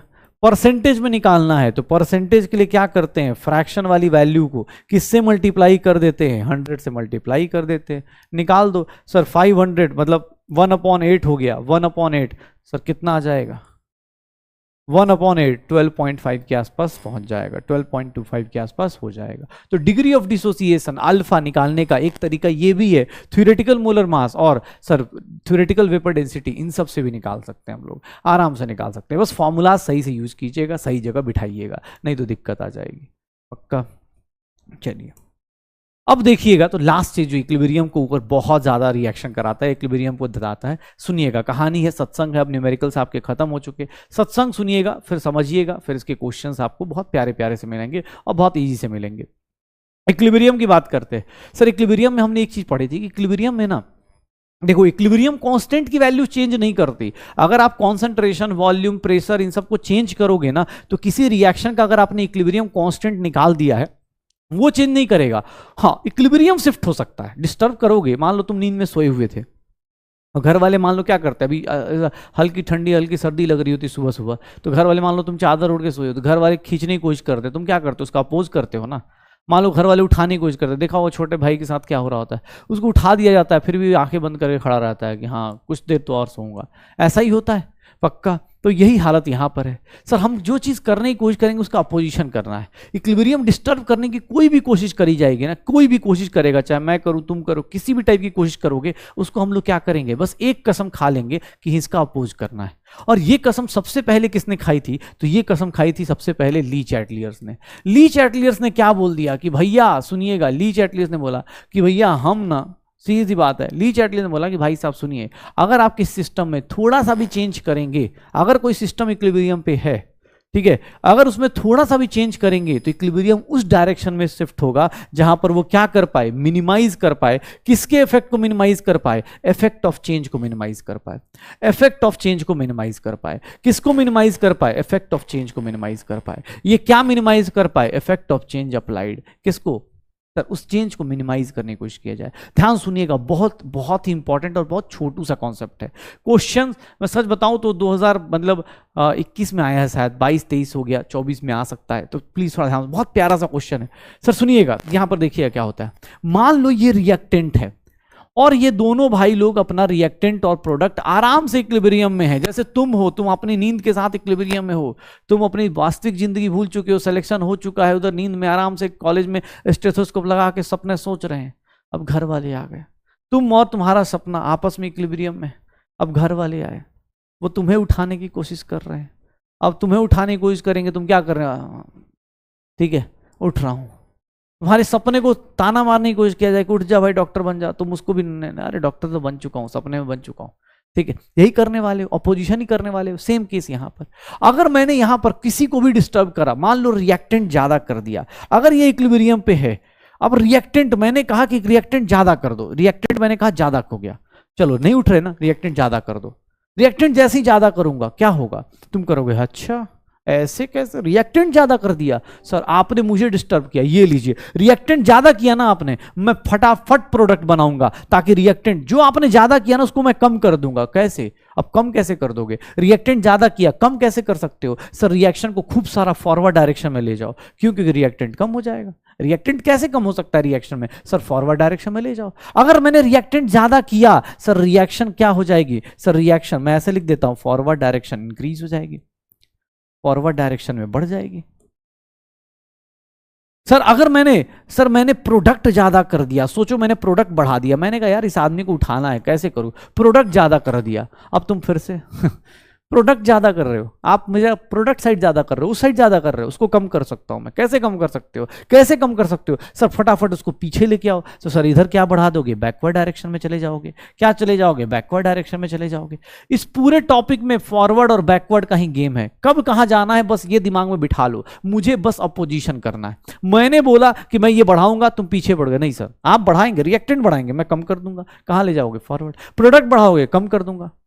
अच्छा उल्टा बोल दूं तो ध्यान सुना, अगर मैं ऐसा बोल दूं प्रोडक्ट को कम कर दूं, मैंने समझ लिया यार ये बंदा बदमाश है, प्रोडक्ट डिक्रीज कर देता हूं, प्रोडक्ट की कॉन्सेंट्रेशन डिक्रीज कर दूं, अगर प्रोडक्ट कम कर देता हूं तुम क्या करोगे उसको? अब तुमने पहले मैं बढ़ा रहा था, मैंने कहा यार इज्जत देता हूं बढ़ाता हूं, तुमने उसके अपोजिट काम करना शुरू किया। मैंने कहा प्रोडक्ट हटा दो, इसका प्रोडक्ट कम कर दो। जैसे ही तुमने देखा कि सर ने प्रोडक्ट हटाया, तुमने क्या करा? रिएक्शन को खूब ले गई सर, इधर से इधर लेके गए। क्यों? क्योंकि प्रोडक्ट कम किया ना सर, आपने प्रोडक्ट कम किया, मैं इसका पोजीशन करता हूं, मैं इसका फॉर मतलब क्या होता है कि सर इसको वो करूंगा, कंपनसेट करूंगा। कैसे कंपनसेट करोगे? प्रोडक्ट कम किया ना, एक काम करो सर फॉरवर्ड डायरेक्शन की रिएक्शन बढ़ाओ, प्रोडक्ट फिर से सही हो जाएगा। मैंने बोला नहीं यार रिएक्टेंट कम कर दो, हटाओ यार रिएक्टेंट कम कर दो। अगर मैं बोलूं रिएक्टेंट डिक्रीज कर दो, तो रिएक्टेंट डिक्रीज करने जाओगे सर, जैसे ही आपने रिएक्टेंट कम किया तुम क्या करोगे? इसका अपोजिशन करोगे। रिएक्टेंट कम करोगे, इसका अपोजिशन कैसे होगा? रिएक्टेंट कम कर दिया ना मैंने, तुम फटाफट रिएक्टेंट बनाओगे। रिएक्टेंट बनाओगे किस डायरेक्शन में? आके बैकवर्ड डायरेक्शन में। तो ली चैटलियस प्रिंसिपल कुछ नहीं, अगर आपने कोई भी चेंज करने की कोशिश करी इक्विलिब्रियम पे, तो भैया रिएक्शन उसके हिसाब से बढ़ना या इधर से उधर जाना चालू कर देगा। जैसे पहला इफेक्ट देखते हैं। अच्छा, ली चैटलियस प्रिंसिपल इस पे अलाउड नहीं होता। किस पे? सर सॉलिड पे नहीं लगता, लिक्विड गैस इन सब पे होता है। सॉलिड के ऊपर ली चैटलियस प्रिंसिपल अलाउड नहीं होता है, सॉलिड पे ली चैटलियस प्रिंसिपल अलाउड नहीं होता है। सबसे पहला इफेक्ट देखते हैं, इफेक्ट ऑफ कॉन्सेंट्रेशन। अभी जस्ट बोला कि सर अगर कहीं पे भी कॉन्सेंट्रेशन बढ़ाया जाए, मान लो ये रिएक्टेंट है, प्रोडक्ट में जा रहा है, अब आप खुद से बोलना if concentration of reactant is increased. Sir बताएंगे रिएक्शन किधर मूव करेगा। अब मैं बस एक एक लाइन लिखूंगा, आप बताइएगा।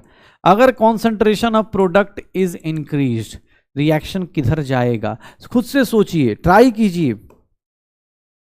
Concentration of reactant is decreased, कोई रटना नहीं, कुछ नहीं, ये डिक्रीज्ड, क्या होगा बताओ?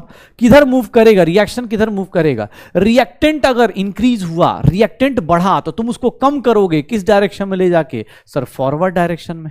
किस डायरेक्शन में ले जाओगे? फॉरवर्ड में। प्रोडक्ट बढ़ गया तो कम करोगे, कम करोगे कैसे करोगे? पीछे ले जाओ, तो बैकवर्ड डायरेक्शन में। अब यही खेलते रहो, फॉरवर्ड बैकवर्ड। सर ये देखिएगा, सर रिएक्टेंट को कम कर दिया, तुमने कम किया, मैं बढ़ाऊंगा, किस डायरेक्शन में बढ़ेगा? सर बैकवर्ड डायरेक्शन में रिएक्शन होगी तो बढ़ जाएगा रिएक्टेंट। जो चीज तुम करोगे ना उसका अपोजिट करूंगा। तुमने बोला प्रोडक्ट को कम करूंगा, प्रोडक्ट डिक्रीज कर रहा हूं, कोई दिक्कत नहीं। प्रोडक्ट इज डिक्रीज, कोई दिक्कत नहीं। प्रोडक्ट कम कर रहे हो, सर रिएक्शन किधर चला जाएगा? फॉरवर्ड डायरेक्शन में। किधर चला जाएगा, फॉरवर्ड डायरेक्शन में। तो रिएक्टेंट प्रोडक्ट बनाते रहिए। कॉन्सेंट्रेशन का इफेक्ट देख लीजिए, कॉन्सेंट्रेशन का इफेक्ट देख लीजिए। जो चीज करोगे बस उसका कसम खा लोगे, जो चीज करोगे ना उसका अपोजिशन करना है, बस अपने को अपोज करना है चाहे जो हो जाए। सर आपने रिएक्टेंट बढ़ाया मैं कम करूंगा, रिएक्टेंट कम किया मैं बढ़ा दूंगा, मतलब कसम खा ली है तुमने कि भैया ली चैटलियस ने तो कसम खा ली कि भैया मैं तो करूंगा।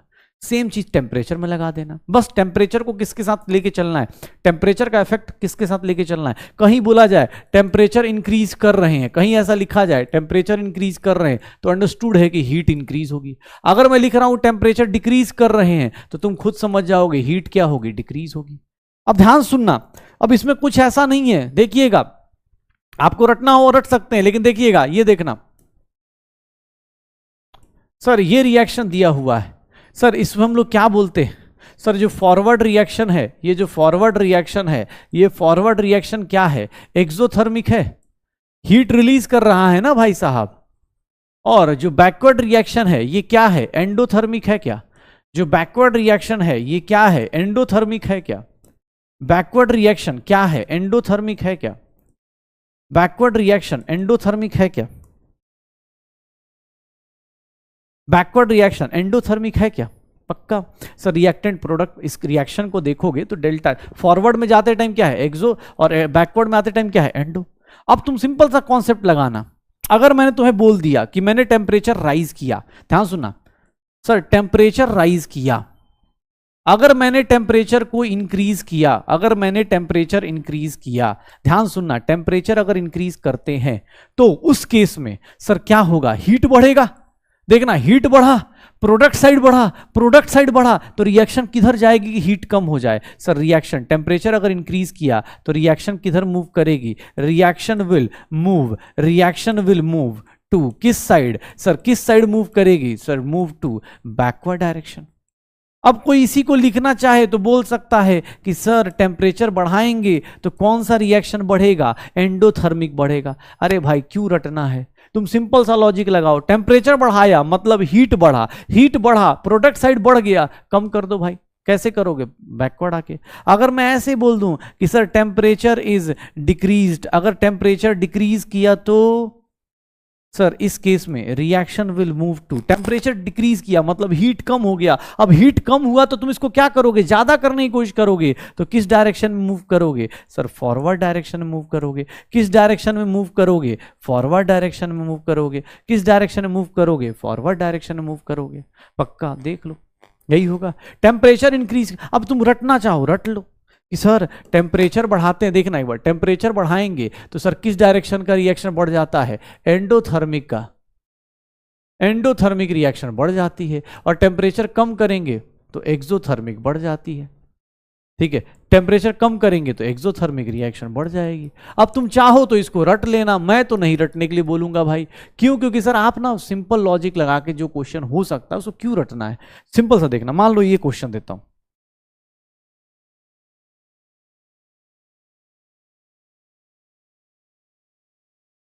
इसमें बताओ फॉरवर्ड रिएक्शन, इसका जो फॉरवर्ड रिएक्शन है, ये फॉरवर्ड रिएक्शन क्या है, फॉरवर्ड रिएक्शन एक्सोथर्मिक है। फॉरवर्ड रिएक्शन क्या है, एक्सोथर्मिक है। फॉरवर्ड रिएक्शन क्या है, एक्सोथर्मिक। बैकवर्ड रिएक्शन क्या है, सॉरी फॉरवर्ड रिएक्शन एंडोथर्मिक है ना, फॉरवर्ड रिएक्शन क्या है, एंडोथर्मिक है। Forward reaction endothermic. Backward reaction क्या है, तो सर बैकवर्ड रिएक्शन एक्सोथर्मिक है। बैकवर्ड रिएक्शन क्या है, एक्सोथर्मिक है। बैकवर्ड रिएक्शन क्या है, एक्सोथर्मिक है। फॉरवर्ड एंडो, बैकवर्ड एक्सो, ये है अपने पास। मुझसे किसने बोल दिया कि सर अब टेम्परेचर बढ़ाएंगे, ध्यान सुनिएगा, अब टेम्परेचर राइज कर रहे हैं, टेम्परेचर अब मैं बढ़ा रहा हूं। अगर मैं अब टेम्परेचर बढ़ाऊंगा, टेम्परेचर बढ़ाऊंगा तो रिएक्शन किधर को जाएगा, रिएक्शन किधर को जाएगा। टेम्परेचर बढ़ाना मतलब हीट बढ़ा दिया, हीट बढ़ाया तो ये कम करने के लिए किधर जाएगा, सर फॉरवर्ड डायरेक्शन लिख सकता हूं, अब डायरेक्ट लिख रहा हूं, फॉरवर्ड डायरेक्शन लिख सकता हूं। और अगर मैं बोलता हूं कि टेम्परेचर को कम कर दिया, अगर मैं बोलता हूं टेम्परेचर को कम कर दिया, तो मैं क्या लिख सकता हूं कि सर टेम्परेचर कम हो गया तो आप किधर आएंगे, हीट को बढ़ाने की कोशिश करेंगे, किधर आएंगे, बैकवर्ड डायरेक्शन में आएंगे, तो बैकवर्ड डायरेक्शन में आ जाइएगा। पक्का हो जाएगा। रटना है रट लीजिए, नहीं तो आप फिर ये वाला याद कर लीजिएगा, एनसीईआरटी या कहीं पढ़ेंगे तो वो लाइन मिल जाएगी कि टेम्परेचर बढ़ाते हैं तो एंडोथर्मिक रिएक्शन बढ़ती है, टेम्परेचर कम करते हैं तो एक्सोथर्मिक रिएक्शन बढ़ती है। अब ये या तो वो रट के सीधा सीधा आंसर दो, और नहीं तो बेसिक कॉन्सेप्ट्स लगाओ, बेसिक कॉन्सेप्ट्स लगाओ, आ जाएगा सर, हो जाएगा, श्योर हो, चलो हो जाएगा। इफेक्ट ऑफ टेम्परेचर हो गया, इफेक्ट ऑफ कॉन्सेंट्रेशन हो गया। अब देखना एक बार, जैसे ये क्वेश्चन दिया हुआ है, क्यू मतलब हीट है, ये क्यू मतलब हीट है, ध्यान से देखना इस क्वेश्चन को, अब पढ़ के बताना। टेम्परेचर इंक्रीज करोगे, टेम्परेचर इंक्रीज करोगे तो प्रोडक्ट की कॉन्सेंट्रेशन पे क्या फर्क पड़ेगा, मतलब टेम्परेचर इंक्रीज करोगे तो हीट बढ़ेगा, हीट बढ़ेगा तो रिएक्शन किधर को जाएगी, टेम्परेचर इंक्रीज करोगे तो हीट बढ़ेगा, हीट बढ़ेगा तो रिएक्शन किधर को जाएगी, किधर को जाएगी रिएक्शन, हीट बढ़ेगा तो किधर को जाएगी, तो फॉरवर्ड। क्यों सर, हीट ज्यादा कर दिया तो कम करने की कोशिश करेंगे, और कम किधर होगा सर, फॉरवर्ड डायरेक्शन में, कम किधर होगा, फॉरवर्ड डायरेक्शन में, कम किधर होगा, फॉरवर्ड डायरेक्शन में। तो अगर टेम्परेचर बढ़ाओगे तो कौन सा रिएक्शन बढ़ेगा, इस केस में टेम्परेचर इंक्रीज करोगे तो कौन सा रिएक्शन बढ़ेगा, फॉरवर्ड डायरेक्शन का। अब फॉरवर्ड डायरेक्शन जब बढ़ेगा मतलब रिएक्टेंट खूब सारा किसमें कन्वर्ट होगा, प्रोडक्ट में, और प्रोडक्ट की कॉन्सेंट्रेशन क्या होगी, इंक्रीज होगी, प्रोडक्ट की कॉन्सेंट्रेशन क्या होगी, इंक्रीज होगी, क्योंकि रिएक्शन इधर आ रही है तो कॉन्सेंट्रेशन ऑफ प्रोडक्ट क्या होगा, इंक्रीज होगा। ध्यान सुनना, इफेक्ट ऑफ वॉल्यूम या इफेक्ट ऑफ प्रेशर, दोनों को हम लोग साथ में लेके चलते हैं सर, ये दोनों को साथ में लेके चलेंगे। क्यों, क्योंकि सर प्रेशर गैस के लिए इनवर्सली प्रोपोर्शनल टू क्या होता है, वॉल्यूम होता है। ध्यान सुनना, अब ये स्टेटमेंट तुम चाहो तो रट लो, और नहीं तो भैया सीधा सीधा देखिएगा। अगर वॉल्यूम इंक्रीज करते हो, अगर वॉल्यूम इंक्रीज करते हो, वॉल्यूम इंक्रीज करता है तो प्रेशर क्या होता है, डिक्रीज करता है, सीधी सी बात है, volume increase pressure decrease. Pressure decrease हो गया, मान लो सडनली तुम इस रूम में बैठे थे, तुमने सडनली इसकी दीवारें बढ़ा दी, एकाएक बढ़ा दी, तो गैस का मॉलिक्यूल बेचारा उतना ज्यादा जोर से टकरा नहीं पाएगा, दीवार दूर हो गई ना, पहले क्या थी, पास पास थी, अब सडनली तुमने बढ़ा दी तो प्रेशर कम हो गया, प्रेशर कम हो गया। तुमने बोला कि सर प्रेशर कम हो गया, तो तुम क्या कोशिश करोगे, क्या कोशिश करोगे, खूब सारे गैसियस मॉलिक्यूल्स बढ़ाने की। क्यों, अरे सर प्रेशर कम हो गया, मैं चाहता हूं फिर से प्रेशर। तुमने क्या बोला, लीच एटली से कसम किस बात की खाई, कि जो चीज तुम कम करोगे उसको ज्यादा करूंगा। अब प्रेशर कैसे बढ़ा सकते हो, गैस का प्रेशर कैसे बढ़ेगा, तो सर उस साइड मूव कर जाओ जिधर ज्यादा नंबर ऑफ गैसियस मॉलिक्यूल्स होंगे, मतलब सर उस साइड मूव करो जिधर ज्यादा नंबर ऑफ गैसियस मॉलिक्यूल्स होंगे, ताकि वो खूब सारे गैस के मॉलिक्यूल्स प्रोड्यूस करे और जाके फिर से प्रेशर मेंटेन कर ले। ध्यान से देखिएगा, सर वॉल्यूम को इंक्रीज करोगे तो प्रेशर क्या होगा, डिक्रीज। रिएक्शन उस साइड बढ़ेगा जिधर प्रेशर क्या हो सकता है, इंक्रीज हो सकता है, मतलब उस साइड जिधर नंबर ऑफ गैसियस मोल्स क्या हो, इंक्रीज हो, जिधर गैसियस मोल्स क्या हो, इंक्रीज हो। मैं सीधा सीधा ऐसे याद रखता हूं, ध्यान सुनिएगा, अगर आपने वॉल्यूम इंक्रीज किया या फिर उसी को बोल सकता हूं प्रेशर डिक्रीज किया, तो मैं इसे याद रखता हूं कि volume is directly proportional to number of, तो reaction will shift to, reaction will shift to, ध्यान सुनिएगा, reaction will shift to, reaction will shift to sir more number of gaseous moles side. Gaseous moles side, जिधर ज्यादा number of gaseous moles होंगे उधर reaction shift होगी sir, जिधर ज्यादा number of gaseous moles होंगे उधर रिएक्शन शिफ्ट होगी। और अगर आपने सर वॉल्यूम कम किया मतलब प्रेशर बढ़ा दिया, तो सर आप रिएक्शन को किधर शिफ्ट करोगे, सीधर शिफ्ट करोगे जिधर less number of gaseous moles side. अब इसको चाहिए तो एकदम दिमाग में फिट कर लीजिए, और नहीं तो आप अपने हिसाब से, जैसे मैं लॉजिक लगा लेता हूँ, मुझे एग्जाम हॉल में बैठा हूँ तो मैं ऐसे सोचूंगा कि यार वॉल्यूम बढ़ा दिया मतलब प्रेशर सडनली डिक्रीज हो गया, तो वॉल्यूम बढ़ाया, मैं उधर जाऊंगा जिधर ज्यादा नंबर ऑफ गैसियस मॉल्स हैं। क्यों, क्योंकि सर प्रेशर कम हो गया ना, तो प्रेशर बिल्डअप करना पड़ेगा, तो ये कहाँ जाना पड़ेगा सर, मुझे उस साइड मूव करना पड़ेगा जिधर ज्यादा नंबर ऑफ गैसियस मोल्स हैं। वॉल्यूम कम करोगे मतलब उस साइड मूव करना पड़ेगा जिधर less number of gaseous moles हैं। सीधा सीधा ऐसे वॉल्यूम और प्रेशर का कॉन्सेप्ट ऐसे हो जाता है, वॉल्यूम और प्रेशर का कॉन्सेप्ट ऐसे हो जाता है, पक्का वॉल्यूम और प्रेशर का कॉन्सेप्ट ऐसे हो जाता है। अब प्रेशर करा दिया तो इसको जरूरत है नहीं, जैसे देखो इसका देखो, कौन सा शिफ्ट नहीं होगा by increase in pressure, pressure का डिफरेंस कहां नहीं क्रिएट होगा अगर दोनों साइड सेम गैसियस मोल्स हो। जैसे फॉर एग्जांपल इस केस में दोनों साइड सेम गैसियस मोल्स हैं तो कोई फर्क नहीं पड़ेगा। क्यों, क्योंकि सर इसमें कोई इफेक्ट ही नहीं होगा ना, इस केस में यही आंसर होगा, इसमें कोई इफेक्ट ही नहीं होगा, प्रेशर बढ़ा दो कहीं कोई साइड नहीं मूव करेगा, दोनों side same number of moles हैं। लेकिन अगर प्रेशर बढ़ाओगे इधर में कहां मूव होगा, प्रेशर बढ़ाने का मतलब किधर जाना है, प्रेशर बढ़ाना मतलब वॉल्यूम कम हुआ, तो किधर जाना है, जिधर कम नंबर ऑफ गैसियस मोल्स हैं। इस केस में कहां मूव करोगे, अगर प्रेशर बढ़ा रहे हो तो फॉरवर्ड। इस केस में कहां मूव करोगे, प्रेशर बढ़ा रहे हो तो उस साइड मूव करना जिधर नंबर ऑफ मोल्स कम है, 2 3, तो किधर मूव करोगे, फॉरवर्ड। अगर इस केस में प्रेशर बढ़ा रहे हो तो इधर कितना है, सर कितने मोल्स हैं, 3, इधर कितने हैं, 2, सबके सब किधर मूव कर रहे हैं, फॉरवर्ड। अगर जिधर number of gaseous moles, pressure बढ़ाएंगे तो हम उस साइड मूव करते हैं जिधर नंबर ऑफ गैसियस मोल्स कम होते हैं, क्योंकि प्रेशर बढ़ाते हैं तो वॉल्यूम कम होता है, वॉल्यूम कम होगा तो हम उधर ही जाएंगे जिधर नंबर ऑफ गैसियस मोल्स कम होंगे। कैटलिस्ट का इफेक्ट, कैटलिस्ट का इफेक्ट भाई साहब, कैटलिस्ट का कोई इफेक्ट नहीं होता इक्विलिब्रियम पे। सर बस ये इक्विलिब्रियम का क्या करता है, इक्विलिब्रियम का क्या करता है, ध्यान सुनिएगा, इस इक्विलिब्रियम के इफेक्ट को कुछ नहीं चेंज करता, बस क्या करेगा तो सर एक्टिवेशन एनर्जी डिक्रीज कर देता है। ये क्या करता है, lowers the activation energy of both forward and backward reaction. Already हमने केमिकल काइनेटिक्स में पढ़ा था, केमिकल काइनेटिक्स में हमने पढ़ा भी था कि सर ये रिएक्शन कोऑर्डिनेट है, ये रिएक्शन कोऑर्डिनेट है। देखो बेटा आप कॉन्सेप्ट रिवाइज हो रहे हैं, सोचिए, ये देखिएगा एनर्जी दिया हुआ है, तो अगर आपको बात बताई जाए यहां रिएक्टेंट था, ये प्रोडक्ट था, आपको याद हो शायद, ये विदाउट कैटलिस्ट होगा, हमने इसका फॉर्मूला भी निकाला था, विदाउट कैटलिस्ट और विथ कैटलिस्ट। अगर विथ कैटलिस्ट जाएंगे तो विथ कैटलिस्ट में तो ये विथ कैटलिस्ट होता है, छोटे लोअर एनर्जी का विथ कैटलिस्ट होता है, विथ कैटलिस्ट होता है। हमने शायद इसका फॉर्मूला भी ड्राइव किया था। कैटलिस्ट क्या करता है, तो सर कैटलिस्ट बस एक ही काम करता है, कैटलिस्ट क्या करेगा, reduces the time to achieve equilibrium, reduces the time to achieve equilibrium. ये इक्विलिब्रियम अचीव करने का टाइम रिड्यूस कर देता है। पहले अगर 10 मिनट में पहुंच रहे थे, टाइम टू अचीव इक्विलिब्रियम, पहले अगर 10 मिनट में पहुंच रहे थे तो हो सकता है 5 मिनट में पहुंचा दे, लेकिन कैटलिस्ट कभी भी do not changes sir equilibrium constant, delta G, delta H, delta S, इन सब पे इसको कोई फर्क नहीं पड़ता। कैटलिस्ट कभी भी इन सबको चेंज नहीं करता, कैटलिस्ट बस रास्ता आसान कर देगा, ना ही इक्विलिब्रियम को शिफ्ट करेगा। कैटलिस्ट कभी भी इक्विलिब्रियम को चेंज नहीं करता, वो बस पहुंचने का टाइम कम कर देगा। कैसे sir, by reducing the activation energy. Activation energy reduce करके वो क्या करेगा, कैटलिस्ट टाइम रिड्यूस कर देगा। पक्का हो जाएगा sir. Effect of inert gas addition, देखो भाई सबसे पहले क्या पढ़ा, कॉन्सेंट्रेशन का इफेक्ट, फिर किसका पढ़ा, टेम्परेचर का इफेक्ट, फिर किसका पढ़ा, प्रेशर चाहे volume, third one, fourth one catalyst, and the last one, fifth one, effect of inert gas addition.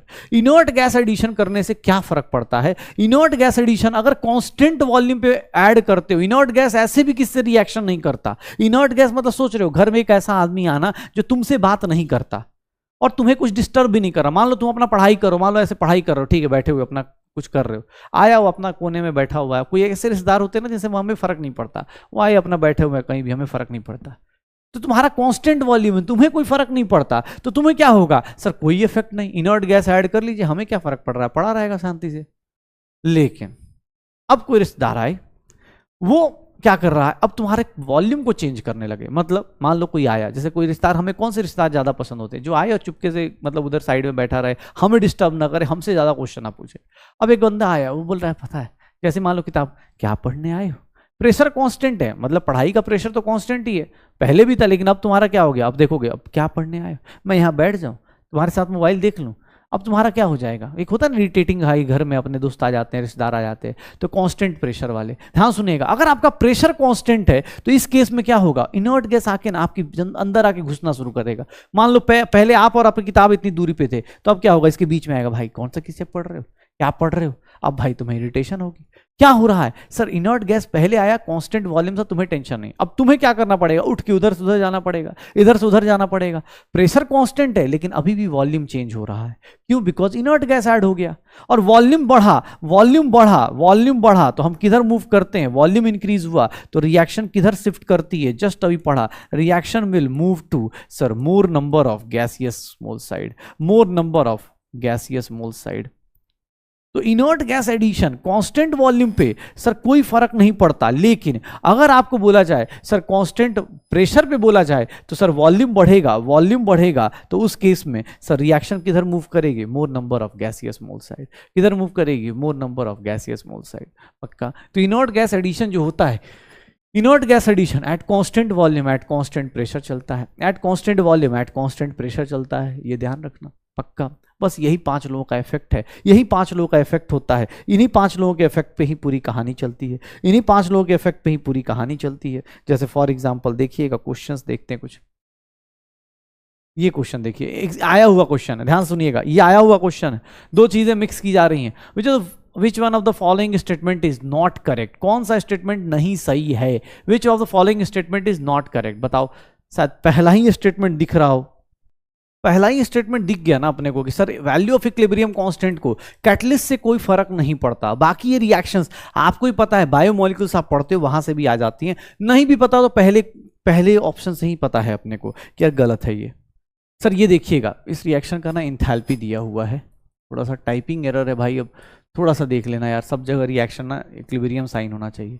इस रिएक्शन की इंथैल्पी दी गई है, क्या है, एक्सोथर्मिक है। एक्सोथर्मिक का मतलब क्या हो गया है, मैं देखो जब भी मुझे क्वेश्चन दिया जाएगा ना, मैं क्या करने वाला हूं, मैं ऐसे लिख दूंगा। अगर आपके पास टाइम है तो आप ऐसे लिख दीजिए, ऐसे तो एग्जाम हॉल में बगल में ही काट पीट के लिख दूंगा, तुम्हें मुझे नोट्स भेजने इसलिए मैं नहीं लिख रहा हूं। अदरवाइज आप सीधा सीधा लिख सकते हो, प्रोडक्ट साइड बनेगा हीट। अब देखना बोल रहा है किस रिएक्शन में, कौन सी कंडीशन में फॉरवर्ड रिएक्शन खूब फेवर होगी। फॉर्मेशन ऑफ SO3 का मतलब क्या हो गया, आप क्या चाहते हो, फॉरवर्ड डायरेक्शन में मूव करना चाहते हो। आप किस डायरेक्शन में मूव करना चाहते हो, फॉरवर्ड डायरेक्शन में मूव करना चाहते हो।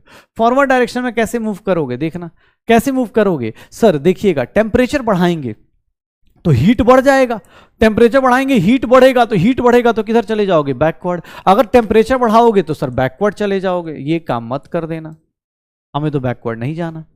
सर ये देखिएगा, सर अगर प्रेशर बढ़ाएंगे तो वॉल्यूम डिक्रीज होगा, प्रेशर बढ़ाएंगे तो वॉल्यूम डिक्रीज होगा, और वॉल्यूम डिक्रीज हुआ तो हम किधर जाएंगे, जिधर कम गैसियस मोल्स हैं। तो हाँ सर, ये अपने पास इधर कितने गैसियस मोल्स हैं, सर रिएक्टेंट साइड 3 है, प्रोडक्ट साइड कितने हैं 2, तो मेरा आंसर क्या आ जाएगा, यही होगा फॉरवर्ड डायरेक्शन का। चलो और भी लोगों को चेक कर लेते हैं। ऑक्सीजन को रिमूव कर दूं, रिएक्टेंट को कम कर दूंगा, रिएक्टेंट को कम कर दूंगा, तो सर रिएक्टेंट कम करोगे तो किधर जाऊंगा, ऑब्वियस है उसको फुलफिल करने जाऊंगा, तो किधर जाऊंगा, बैकवर्ड डायरेक्शन में जाऊंगा, किधर जाऊंगा, बैकवर्ड डायरेक्शन में जाऊंगा। सर वॉल्यूम बढ़ा दूं, वॉल्यूम बढ़ाना मतलब क्या हो गया, सर वॉल्यूम बढ़ाना मतलब सर आप सीधा सीधा किधर जाओगे, जिधर नंबर ऑफ गैसियस मोल्स ज्यादा होंगे। अगेन ये भी क्या हो गया, बैकवर्ड डायरेक्शन हो गया, ये भी क्या हो गया, बैकवर्ड डायरेक्शन हो गया। ध्यान सुनिएगा, फिर से डेल्टा एच निगेटिव है, डेल्टा एच निगेटिव है। सर ये बोल रहा है कौन सा कंडीशन प्रोडक्ट ज्यादा बनाएगा, बताइए कौन सी रिएक्शन में प्रोडक्ट ज्यादा बनेगा। सर उधर नंबर ऑफ गैसियस मोल्स ज्यादा है, इधर कम है, गैसियस मोल्स जिधर कम है उधर जाना है, तो क्या करेंगे, प्रेशर क्या लेंगे, प्रेशर ज्यादा लेंगे तो वॉल्यूम कम होगा, प्रेशर ज्यादा लेंगे तो वॉल्यूम कम होगा, और वॉल्यूम कम हुआ तो आप उधर मूव करोगे जिधर नंबर ऑफ गैसियस मोल्स ज्यादा कम होंगे। तो देख लो सर यहां पर प्रेशर क्या लेंगे, हाई लेंगे, हाई प्रेशर लेंगे, क्यों, क्योंकि जितना हाई प्रेशर होगा उतना वॉल्यूम कम होगा, रिएक्शन किधर मूव करेगी, sir less number of gaseous mole side. तो पहली कंडीशन हाई प्रेशर, तो हाई प्रेशर मतलब ये दोनों काट दो। टेम्परेचर में देखो एक्सोथर्मिक है, एक्सोथर्मिक है, तो एक्सोथर्मिक में क्या हो जाएगा, एक्सोथर्मिक में क्या हो जाएगा, देखोगे एक्सोथर्मिक में क्या करने वाले हो, सर हीट कहां लिखा होगा, हीट कहां लिखा होगा, हीट कहां लिखा होगा, तो हीट यहां पर सर यहां होगा। और अगर आप टेम्परेचर बढ़ा दोगे हीट बढ़ जाएगा, मतलब बैकवर्ड चला जाएगा। तो टेम्परेचर क्या करोगे, लो रखोगे, लो टेम्परेचर हाई प्रेशर, कौन सा ऑप्शन हुआ, कौन सा ऑप्शन हुआ, ये वाला ऑप्शन हो गया, लो टेम्परेचर हाई प्रेशर, ये वाला ऑप्शन हो गया क्या। तो ऐसे ऐसे क्वेश्चंस भरे पड़े होंगे, ये लो अब ये चलो अब तो रिवीजन स्टार्ट हो गया। चलिए सर आप सब लोगों ने N2 + O2 ये सब रिएक्शंस करी होंगी। इस रिएक्शन का इक्विलिब्रियम कांस्टेंट कैसे रिलेट करेंगे, इस रिएक्शन का इक्विलिब्रियम कांस्टेंट कैसे रिलेट करेंगे, कैसे लेके आएंगे। सर अमोनिया किधर लेके जाएं, उस साइड, जैसे ही आपने उल्टा किया 1/K1 हो गया। सर अमोनिया के मोल सेम रखने। अब देखिएगा NO किधर चाहिए, इस साइड ही चाहिए, तो इस रिएक्शन को इधर ही रखना है, मतलब इधर इसको इधर रखना है। H2O कितना होना चाहिए, सर H2O प्रोडक्ट साइड होना चाहिए, कितने मोल्स लेने हैं 3, तो सर उस रिएक्शन को कितने से मल्टीप्लाई करेंगे 3 से। सर ये ध्यान रखिएगा, सर आपका फाइनली जो K होगा वो किसके इक्वल हो गया, K2 × K3⁻³ and that is equals to K। आप इस तरह से करेंगे तब जाके ये रिएक्शन आएगी। इवन इंथैल्पी निकालने में ये सब चीज सीखी है, रिएक्शन रिवर्स करना, उल्टा करना, सीधा करना, ये सारी चीजें हमने इंथैल्पी निकालते टाइम भी करी हुई थी। चलिए ये देखिएगा सर इस रिएक्शन का और इस रिएक्शन का इक्विलिब्रियम कांस्टेंट रिलेट कर सकते हैं, पिछली क्लास में किया है, जस्ट अभी कल ही किया है, तो बताओ क्या होगा सर, ये क्या होगा सर, रिएक्शन सीधा सीधा क्या हो गया है, 1/2 हो गया है, 2 से डिवाइड कर दिया, अरे यार 1/2, यहाँ 1/2, थोड़ा टाइपिंग मिस्टेक है, √k आ जाएगा, √k आ जाएगा। ये रिएक्शन है, फॉरवर्ड डायरेक्शन में कब मूव करेगा, फॉरवर्ड डायरेक्शन में, जस्ट अभी एग्जांपल दे रहा था, टेम्परेचर बढ़ाएंगे तो क्या होगा सर, टेम्परेचर देखो ना फॉरवर्ड डायरेक्शन में कब मूव करेगा सर, जब टेम्परेचर कम करेंगे, हीट कम करेंगे, तो रिएक्शन किधर मूव करेगी, फॉरवर्ड डायरेक्शन में। बाकी चीजें आप चेक करके देख सकते हो। ये रिएक्शन अभी जस्ट आज ही सीखा है, फटाफट करके देख सकते हो कि सर इक्विलिब्रियम प्रेशर पे 10 बार, अब इसका देखो ऑब्वियस एनसीईआरटी का एग्जांपल है तो ये टाइम लगेगा, लेकिन हाँ इस रिएक्शन को मैं उल्टा करने वाला हूं, क्यों, क्योंकि आपको ही पता है रिएक्शन में पहले कौन है सर, ये इसका इक्विलिब्रियम कांस्टेंट क्या हो जाएगा, 1/1.6 इंटू 10⁵ हो गया। अब बाकी सारी कंडीशन वही ले लो, क्यों सर, ये देखिए ना 0 0 10 - 2x, ये x सर, kc की वैल्यू क्या हो जाएगी, kp मतलब यहां पर kp ले रहा हूं, kp की वैल्यू क्या हो जाएगी, x² /10 - 2x का 10 - 2x का whole square, and that is equals to 1.6 into 10⁵। Same concept अभी थोड़ी देर पहले बताया था, क्योंकि रिएक्टेंट आपने किसको लिया है, HBr को लिया है, तो आप सर ये रिएक्शन मत लीजिएगा, रिएक्शन को उल्टा करना पड़ेगा, रिएक्टेंट आपका उल्टा हुआ है, पक्का। ये बहुत ही प्यारा एक एनसीईआरटी का क्वेश्चन है, मैं इसको होमवर्क दे रहा हूं। अब आपका टॉपिक खत्म हो चुका है आपके पास, अब अगले हफ्ते जब हम लोग मिलेंगे, चलो पहले चाहे रुक जाओ, ये देखो रिएक्शन बैकवर्ड डायरेक्शन में कब मूव करेगा, बैकवर्ड डायरेक्शन में कब मूव करेगा, हमने सीधा सीधा पढ़ा हुआ है, बैकवर्ड डायरेक्शन में कब मूव करता है, जब Q की वैल्यू किससे ज्यादा हो जाए, Kc से, Q की वैल्यू किससे ज्यादा हो जाए, Kc से। इस रिएक्शन का एक सिंपल सा, बहुत सिंपल सा क्वेश्चन है, बट ध्यान सुनना, एक्सप्रेशन ऑफ केसी लिख सकते हो इस रिएक्शन, एनसीईआरटी का क्वेश्चन है, मैंने अपने मन से नहीं दिया, एनसीईआरटी में दिया हुआ है। इस क्वेश्चन में एक बहुत अच्छी चीज है, केसी का एक्सप्रेशन सब लोग लिख लेंगे। What is the value of KC of the reverse reaction, sir 1 क्या हो जाएगा, 1 दिस हो जाएगा, सर देखेंगे सेकंड रिएक्शन भी आ जाएगी, सेकेंड रिएक्शन भी आ जाएगी, लेकिन थर्ड वाला केस जो देखेंगे ना, थर्ड वाले केस में बहुत सारे लोग गलती कर देते हैं। क्या लगता है सर PCl5 ऐड करेंगे तो रिएक्शन में क्या होगा, सर याद रखिएगा ये किस पे पूछ रहा है, इक्विलिब्रियम कांस्टेंट पे पूछ रहा है। इक्विलिब्रियम कांस्टेंट पे PCl5 ऐड करने से कोई इफेक्ट नहीं होता है। बहुत सारे लोग ना अभी लीच एटलियस पढ़ते हैं, फटाफट आंसर देते हैं, रिएक्शन फॉरवर्ड जाएगी, अबे नहीं फॉरवर्ड मत बोल देना, ठीक है। प्रेशर इंक्रीज करोगे, सर प्रेशर से भी केसी को कोई फर्क नहीं पड़ता, प्रेशर से भी केसी को कोई फर्क नहीं पड़ता। टेम्परेचर इंक्रीज करोगे, सर टेम्परेचर इंक्रीज करोगे तो ये कौन सी रिएक्शन है, एंडोथर्मिक रिएक्शन है, इक्विलिब्रियम कांस्टेंट क्या हो जाएगी, इंक्रीज हो जाएगी, इक्विलिब्रियम कांस्टेंट क्या हो जाएगी, इंक्रीज हो जाएगी। ये सबसे इंपॉर्टेंट क्वेश्चन था, क्योंकि बहुत सारे लोग जब लीच एटलियस करते हैं ना तो आदत लग जाती है, अच्छा रिएक्टेंट ऐड किया तो फॉरवर्ड बढ़ा देते हैं, भाई फॉरवर्ड नहीं, इक्विलिब्रियम कांस्टेंट पे पूछ रहा है, केसी पे पूछ रहा है, तो केसी पे कोई फर्क नहीं पड़ेगा, केसी पे कोई फर्क नहीं पड़ेगा। तो भैया लीच एटलियस प्रिंसिपल के साथ साथ आज हम लोगों ने सबसे बेसिक सी चीज करी है, क्या, इक्विलिब्रियम मिक्सचर कर लिया है, एक तो उसकी सारी कैलकुलेशन कर ली है, डिग्री ऑफ डिसोसिएशन अल्फा किया है, और लास्ट में हमने ये पढ़ लिया है कि सर इक्विलिब्रियम को कैसे कैसे डिस्टर्ब करते हैं। अब अगले हफ्ते जब हम लोग क्लास स्टार्ट करेंगे तो उस क्लास में हम लोग, सर इसी का बड़ा भाई आपका इंतजार करेगा। आप सब लोगों से उम्मीद है डीपीपी प्लस क्लास नोट्स बार बार लिखता हूं ताकि आप सब लोग याद करते रहिए, चीजों को देखते रहिए। सर केमिकल इक्विलिब्रियम हंसते खेलते 2 दिनों में खत्म हो चुका है। अगले वीक में अपने पास आयनिक इक्विलिब्रियम आने वाला है, और आयनिक इक्विलिब्रियम अच्छा चैप्टर है, प्लीज ट्राई कीजिएगा अच्छे से रिवाइज करने के लिए। आयनिक इक्विलिब्रियम एक अच्छा टॉपिक हम लोग करेंगे जो कि इलेक्ट्रोकेमिस्ट्री और रेडॉक्स के बीच में आएगा, मतलब रेडॉक्स से पहले आएगा। उसके बाद सर बहुत सिंपल चीजें, कहानी खत्म हो जाएगी। ओके, तो चलो मिलते हैं अगली क्लास में, तब तक पढ़ाई करते रहो। अगली क्लास में नए चैप्टर्स के साथ मिलेंगे, और आज जल्दी छोड़ रहा हूँ तो किस दिन ज़्यादा पढ़ा देता हूँ, किस दिन कम भी हो जाएगा, चलेगा ना। चलो ओके, मिलते हैं अगली क्लास में, तब तक पढ़ाई करते रहिए, एंजॉय करते रहिए।